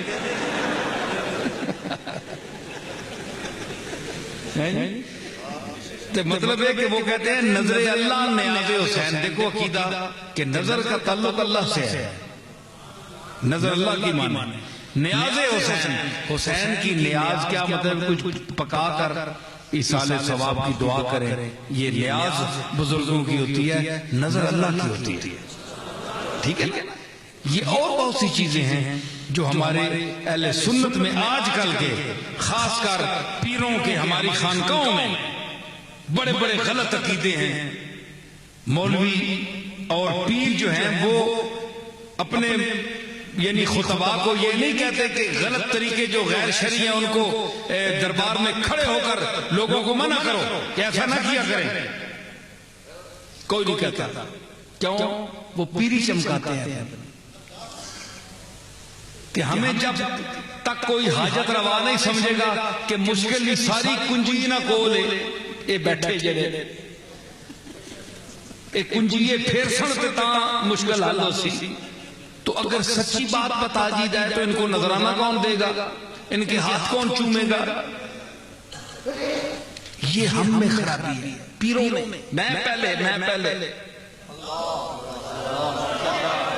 میں اپنی بات کروں، سب سے پہلے میں ہوں. تو اگر یہ مجھ میں خرابی ہے کہ میں اپنے آپ کو حاجت روا سمجھ بیٹھوں تو لوگوں کی مشکلیں میں حل کرتا ہوں، تو یہ کتنی بری بات ہے. مجھے اپنی اوقات سمجھ میں چاہیے کہ میں کیا ہوں. میں ہر چیز میں ذات کا محتاج ہوں. بیمار ہو جاؤں تو بھاگتا ہوں جناب ولایت شاہ کوئی انتظام کا ڈاکٹر نہیں. اچھا ڈاکٹر کون سا ہے؟ دل کا کون سا ہے؟ دماغ کا کون سا ہے؟ تو مجھے اپنی اوقات میں رہنا چاہیے. ہم کیوں لوگوں کو غلط فہمیوں میں مبتلا کریں کہ ہم آپ کی حاجتیں پورے کرنے والے ہیں؟ حاجت ہم نہیں، ہم تو خود محتاج ہیں آپ کی طرح، بلکہ آپ سے بھی بڑھ کر. سادی نے کہا ہے آنن کے غنی ترند محتاج ترند. جو لوگ جتنے غنی ہیں نا بڑے ہیں وہ اتنے ہی محتاج ہیں. کس طرح؟ اے بندہ فٹ پاتھ تے بیٹھا ہے نا وہ کتنی چیزیں نہ محتاج ہے. بولو جلدی کرو، ستے نہ بولو. ایک کمبل، ایک ٹھیکری جی پیس، اس وچ پتہ نہیں کچھ روٹی کی آج مار گئے، نہ کوئی جتی تے نہ کپڑے ہیں جی رکھیا تلے سرے تے بچ گیا. آپ جتنے لوگ ہیں کتنے محتاج ہیں. جتنی چیزیں ہیں آپ کے گھر میں آپ ہر چیز کے محتاج ہیں. جتنی چیزیں آپ کے گھر میں. اے برش جناب، اے منجن تے لاؤ جی، پہلے منجن لاؤ برش سے، پہلے ڈبی چاؤ پھر برش تے لاؤ پھر دندا تے مارو، پھر جناب چاکی صابنی ہو منہ تے مارو، پھر اس ہاتھاں تے مارو، پھر تولیہ چاؤ اس مالو. جڑے گداگارے نا فٹ پاتھ تے بیٹھنے والا اس کا تے منہ ہی نہیں دھوتا. وہ ساری تکلیفاں کلو مبرر ہے، کچھ بھی نہیں۔ آپ نے اسباب جتنے اپنے ساتھ سمیٹے ہیں، آپ اتنی چیزوں میں محتاج ہیں ان کو۔ فریج کے محتاج ہیں، پنکھے کے محتاج ہیں، ایئر کنڈیشن، آپ کو میں کیا بتاؤں، آپ کتنی بادشاہ وقت جو ہے، صدر صاحب سے پوچھیں جا کر، وزیر اعظم سے پوچھیں، وہ کتنی چیزوں کے محتاج ہیں، وہ آپ سے زیادہ محتاج ہیں۔ تو ان کی زندگی دو بھر ہے، مصیبت میں ہے، ہر وقت کھلے نہیں پھر سکتے۔ اس سے بڑی بھی کوئی مصیبت ہے کہ آپ ہم آزادی سے بیٹھے پھر رہے ہیں 24 گھنٹے، لیکن جو شخص شیڈول کے علاوہ وہ نکل بھی نہیں سکتا، جھانک بھی نہیں سکتا باہر، اس سے بڑا عذاب۔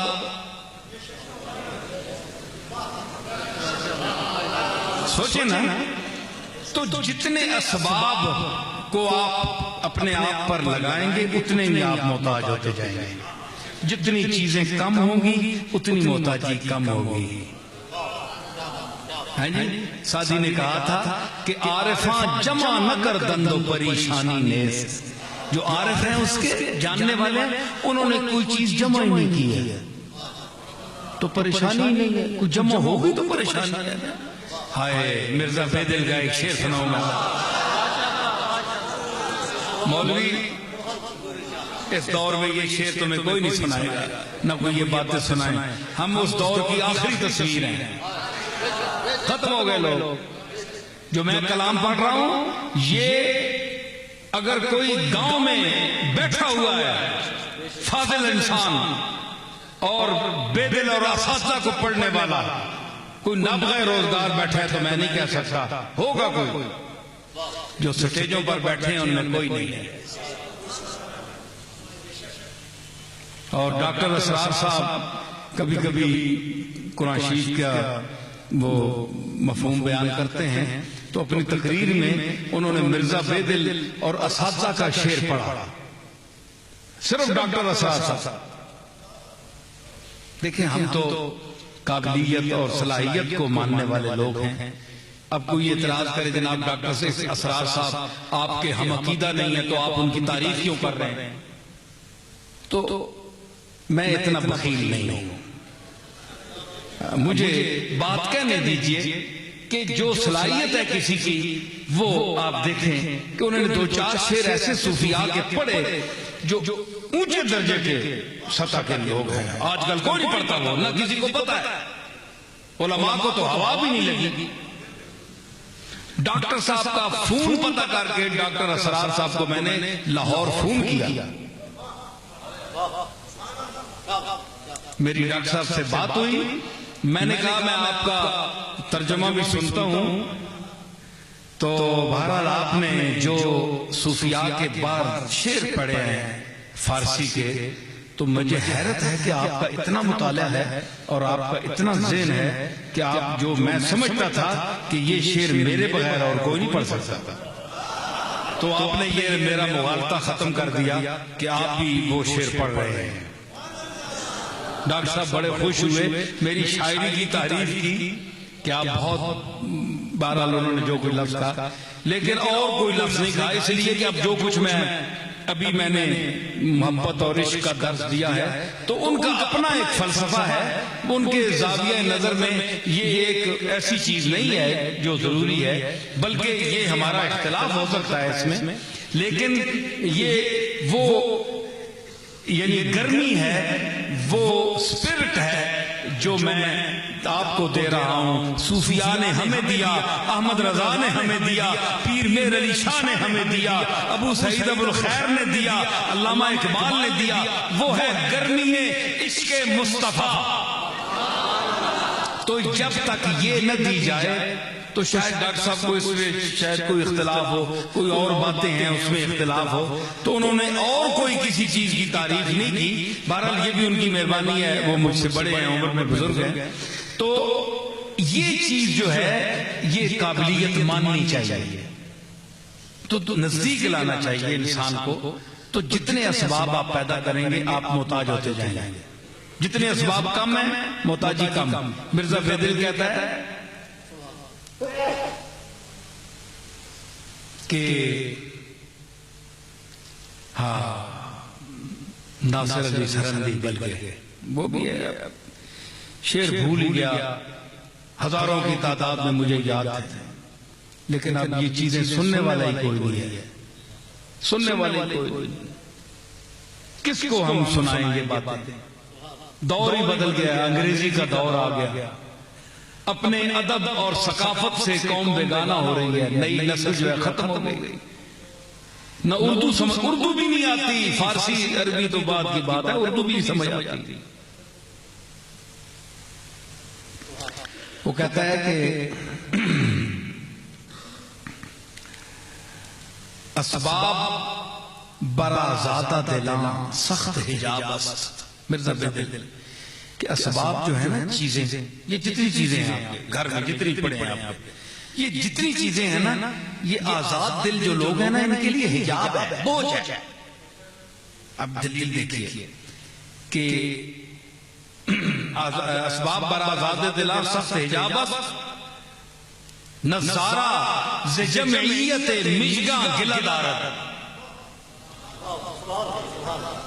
بڑا بریک مضمون ہے، اس میں بیان کر گیا تو بس اللہ کو دعا منگو، اتنا بریک ہے کہ میں سکے نہیں بیان کر رہا، میں سمجھ رہا ہوں لیکن بیان کرنا میرے لیے مشکل ہے۔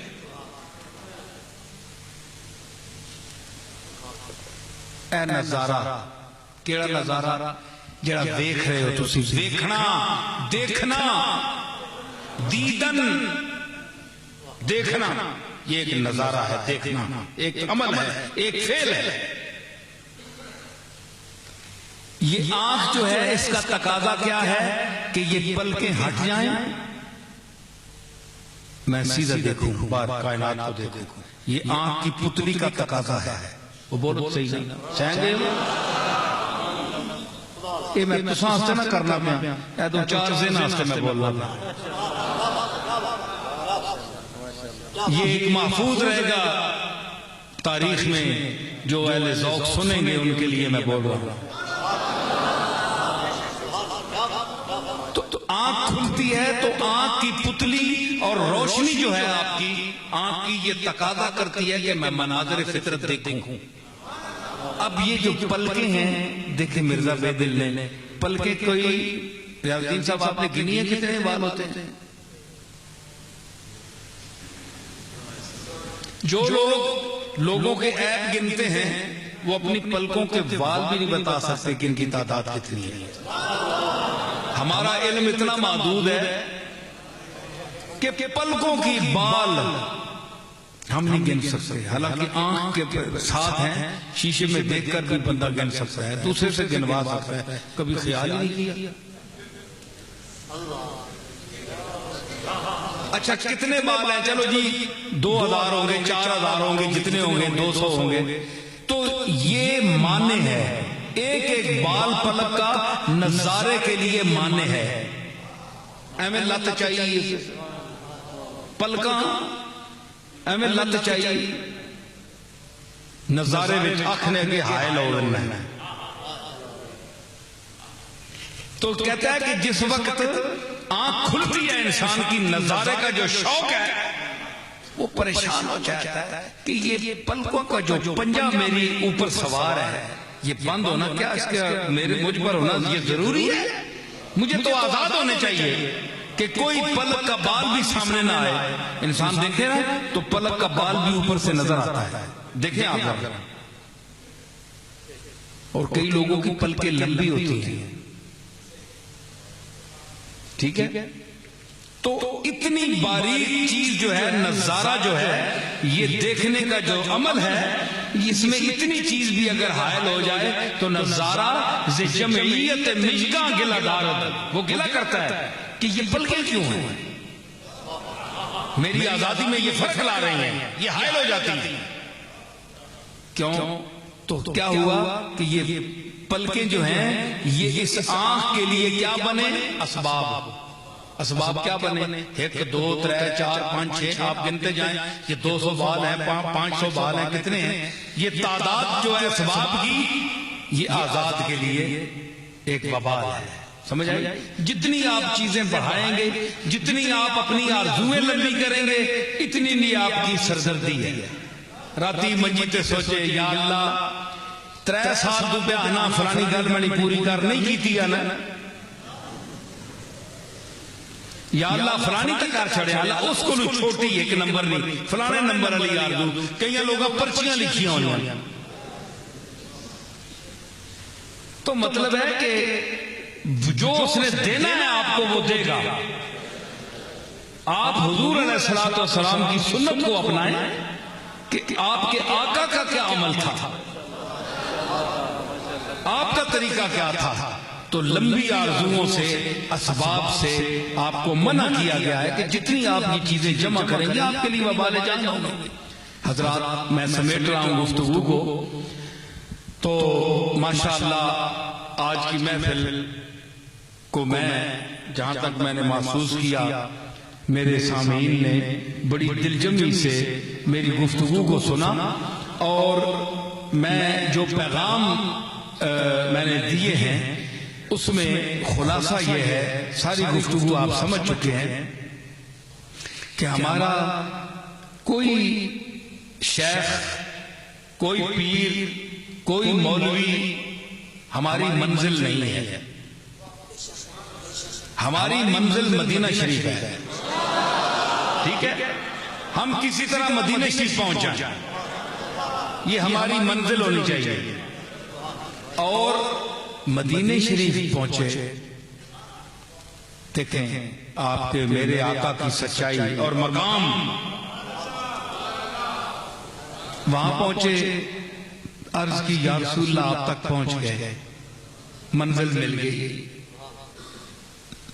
فرمایا نہیں، یہ رسالت کی منزل ابھی تم نے طے کی ہے، ابھی توحید کی منزل رہتی ہے۔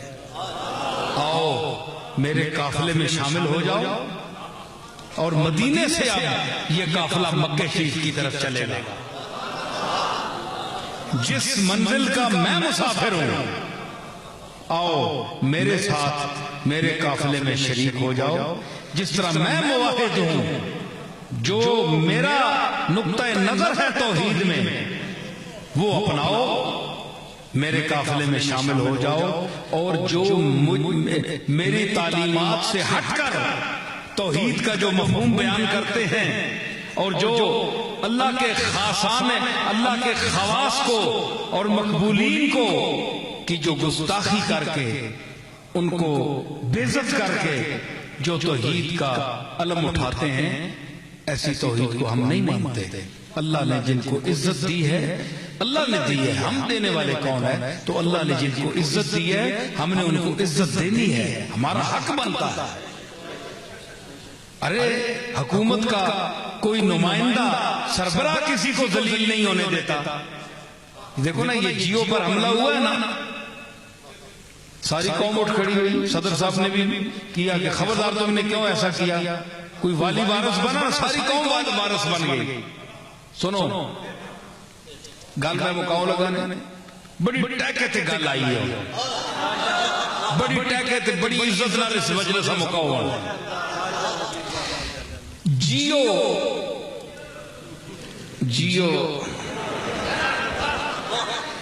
جیو پر حملہ ہوا، ساری قوم بیدار ہو گئی، بلا تفریق مسلک و مذہب و ملت۔ بولو صحیح، افہیم کھا کے بیٹھے ہو، بولو نا، گل ٹھیک ہے کہ نہیں؟ گل سنو، اور گل آئی نا ذرا ذوق نہیں، گل آئی ہے کہ جیو خبر پر سب بول گئے حملہ ہو گیا۔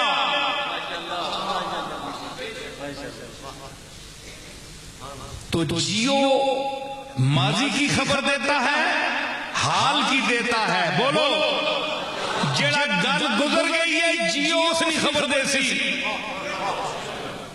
جو ہو رہی ہے اس کی خبر دے گا، جو کل ماضی ہو جائے گا اس کی خبر دے گا۔ ٹھیک ہے، ایک خبر دینے کا ادارہ ہے، اس پر ساری قوم ٹوٹ پڑی، پولیس کو، بڑے بڑے افسروں کو معطل کر دیا گیا۔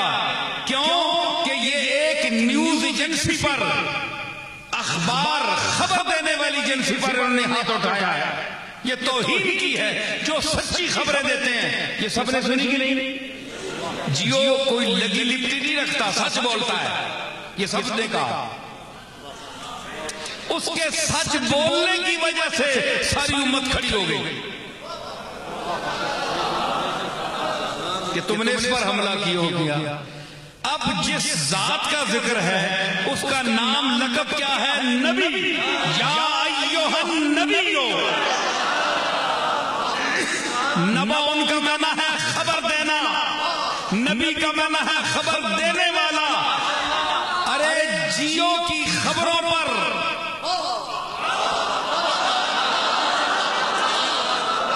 جیو ٹی وی پر حملہ کرنے والوں کے خلاف بولنے والوں، جو ماضی کی خبر دیتا ہے، جو ایک لمحہ گزر چکا ہے اس کی خبر دینے والا ہے. ہو سکتا ہے کہ وہ خبر بھی جھوٹی نکلے، کوئی آسمان سے نہیں اتری. ہو سکتا ہے اس کی اتنا آپ اسے معتبر سمجھ رہے ہیں نا. ہو سکتا ہے جس طرح وہ دے رہا ہے اس طرح نہ ہو، کوئی 19-20 کا فرق ہو. لیکن جو آپ کا نبی ہے، میرا نبی ہے، وہ غیب کی خبریں پہلے کی ماضی کی بھی دیتا ہے، حال کی بھی دیتا ہے، اور قیامت تک دیتا ہے، حشر کی دیتا ہے، اور مستقبل کی دیتا ہے، حوض کوثر کی دیتا ہے.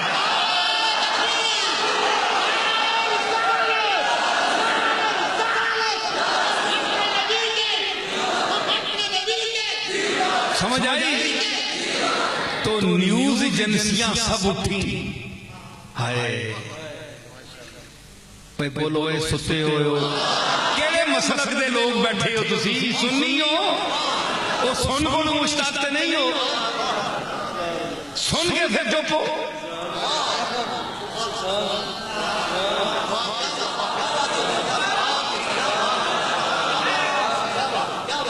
بھائی خبریں دینے والے ایجنسیاں تے بندش نہیں ہونی چاہیے. حملہ کیوں ہوا ہے؟ تے جڑا نبی تے حملہ کرے، جڑے ادارے نبی پر حملہ کرتے ہیں، نبی تو خبر دینے والا ہے. نبو ان کا معنی خبر دینا. جڑی دنیا کی خبر دے دے اس سے کوئی حملہ کرے تے ساری دنیا بولے. تے جڑے عالم ما کانا و ما یکون کی خبر دے دے، اگلے پچھلے کی خبر دے دے، نشیب و فرار دی، یمین و یسار دی، جنوب و شمال دی، اور کائنات دے ہر اگر آ جاوے تے کائنات دے ہر ذرے کی خبر دے دے.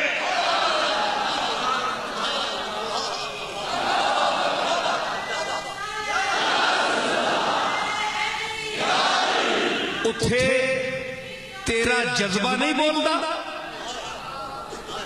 اتھے حملہ کر دینا ہے تو.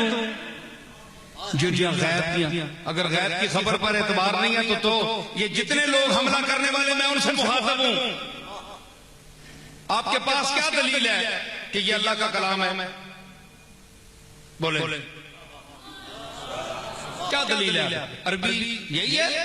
عربی کی تو لاکھوں کتابیں ہیں، بڑے بڑے فصحاء ہیں، بڑے بڑے ادیب ہیں، بڑی بڑی عبارتیں میں آپ کو بتاؤں کہ جنہوں نے متنبی بن کر، نبی بن کر اپنی طرف سے متنبی اور حماسہ جو پڑھتے ہیں ہم درس میں، انہوں نے آیات کی شان کے مطابق آیتیں بنائی. آپ کیا کہتے ہیں؟ یہ ویسے ہی نہیں ہے. قرآن بڑا مقابلے کا، یہ ٹکر لیتے ہوئے آیا. بڑے لوگوں نے اسے ٹکریں لی ہیں. تو آپ اس کو کیوں تلاوت کرتے ہیں، کیوں نماز میں پڑھتے ہیں، کیوں اس کو عبادت سمجھ کر پڑھتے ہیں؟ کیا آپ کے پاس دلیل ہے؟ جو نبی کے ساتھ ٹکر لگاتے ہیں، اعتراض کرتے ہیں، کہتے ہیں غیب نہیں جانتا، تو یہ جو کچھ بتایا اس نے یہ غیب ہی ہے نا. آپ نے دیکھا ہے اللہ کو دیکھا ہے،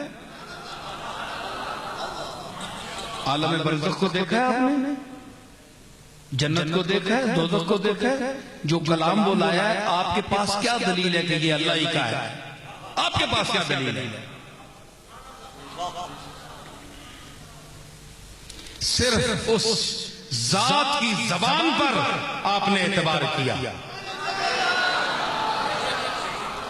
جو غیب کی خبر دیتا ہے، جو آپ چاہیں تو آپ کے عیب کی خبر بھی دے سکتا ہے. اس کی زبان پر آپ نے اعتماد کیا، اس کے نام کا کلمہ پڑھا،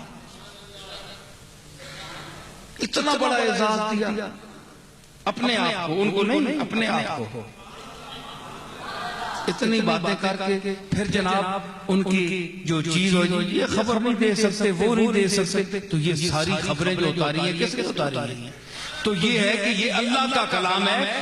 یہ اگر ہمارے آقا نہ کہتے تو آپ کے پاس کیا دلیل تھی؟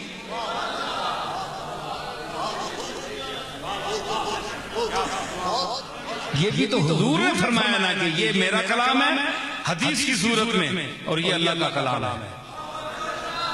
ان کی سچائی، امانت اور مقام دیکھیں. جو اللہ کی چیز تھی وہ الگ کر کے دکھائی. تو یہ سب کچھ انہی کا عطا ہے. تو ان کے متعلق بھی اگر وہ آپ خبریں سمجھتے ہیں تو وہ بھی غیب کی خبریں دینے والے ہیں، عالم ما کان و ما یکون کی خبریں دینے والے ہیں. اس ذات پر بھی غور کریں، اتنی جلدی زبان نہ کھولا کریں. قوم کو اٹھنا چاہیے. جیو خبریں کی تو دنیا کی خبریں ہیں، یہ ایک نظر ان کی قیمت ہے، ختم ہو جاتی ہیں. اگلے دن ہم دوسری خبروں کے منتظر ہوتے ہیں. اور میرے آقا نے تو آدم سے پہلے کی خبریں دی اور قیامت تک کی خبریں دی. جنتیوں کو جنت میں داخل کر کے، جہنمیوں کو جہنم میں داخل کر کے سرکار نے سارا کچھ حدیثوں میں دیکھیں. آپ نے تو اتنی ساری کچھ خبریں دے دی. تو آپ اگر خبر والوں کا اور خبروں کا احترام کرتے ہیں تو ان اولو العزم مخبرین جو ہیں، خبر دینے والے، ان کا بھی احترام کرنا سیکھیں. ورنہ آپ کا یہ دعویٰ اور یہ شور جھوٹ ہے، آپ کا جھوٹ ہے کہ آپ جو جعلی چیزیں ہیں، جعلی مشینیں ہیں، ان کا تو احترام کرتے ہیں، لیکن جو اصلها ثابت و فرعها فی السماء، جن کی ذات یعنی جس کی وجہ سے یہ پورا نور و ظہور ہے اور یہ ساری رونق ہے، اگر اس کے ساتھ آپ کا تعلق نہیں ہے تو آپ کا یہ سارا شور غلط ہے. اور یہ احمد رضا فاضل بریلوی رحمت اللہ علیہ اور حضرت پیر میر علی شاہ گولوی رحمت اللہ علیہ اور ان جیسے تمام اکابر کا جو سارا نظم اور نثر کا جو کلام ہے وہ سب حضور کی بارگاہ میں رسالت کے حوالے سے ہدیہ عقیدت ہے، اور اللہ کی بارگاہ میں توحید کے حوالے سے اس کی کبریائی اور اس کا جو بڑا پن ہے اس کو ثابت کرنے کے لیے ہے. انہوں نے اپنی ذات کے لیے سامنے لانے کے لیے کچھ بھی نہیں پیش کیا. یہ تو عاجز بندے بن کر رہے. ہمیں بھی چاہیے کہ ہم ان کے طرز عمل پر عمل پیرا رہیں اور اس دور ابتلا میں باہمی اخوت، دہشت اور وحشت پھیلانے کے بجائے محبت اور اخوت جو صوفیزم کا درس ہے اس کو اپنائیں. اور اے دوست، بقول جوش ملی آبادی کہ اے دوست، دل میں گردے قدورت نہ چاہیے، اچھے تو کیا بروں سے بھی نفرت نہ چاہیے. کہتا ہے کون پھول سے رغبت نہ چاہیے، کانٹے سے بھی مگر تجھے وحشت نہ چاہیے. اس کی رگوں میں بھی ہے لہو سبزہ زار کا، ارے پالا ہوا ہے یہ بھی نسیم بہار کا. کانٹا بھی نسیم بہار کا پالا ہوا ہے. اگر کوئی برا ہے، کوئی جیسا بھی ہے، پاکستانی ہے، حضور کے نام پر اس حاصل کیے ہوئے اس ملک کا باشندہ ہے، اس کو قریب لاؤ، اس کو یہ دہشت اور وحشت کا نشانہ نہ بناؤ. اللہ تعالی ہمیں دعا کریں، اللہ تعالی ہمیں اپنی بارگاہ میں ہماری التجائیں، ہماری آرزویں قبول فرمائے. یا رب العالمین، اس ہمارے ملک پاکستان میں جتنی دہشت پھیل رہی ہے، اس کو جو پھیلا رہے ہیں ان کو اس کام سے باز رہنے کی توفیق عطا فرما. یا رب العالمین، یا رب العالمین، ہماری اس قوم کو حضور علیہ السلام کے اسوہ حسنہ پر چلنے کی توفیق عطا فرما. اپنے اکابر امت کے طریقہ حسنہ پر چلنے کی توفیق عطا فرما، اپنے حبیب کی محبت سے سرفراز فرما۔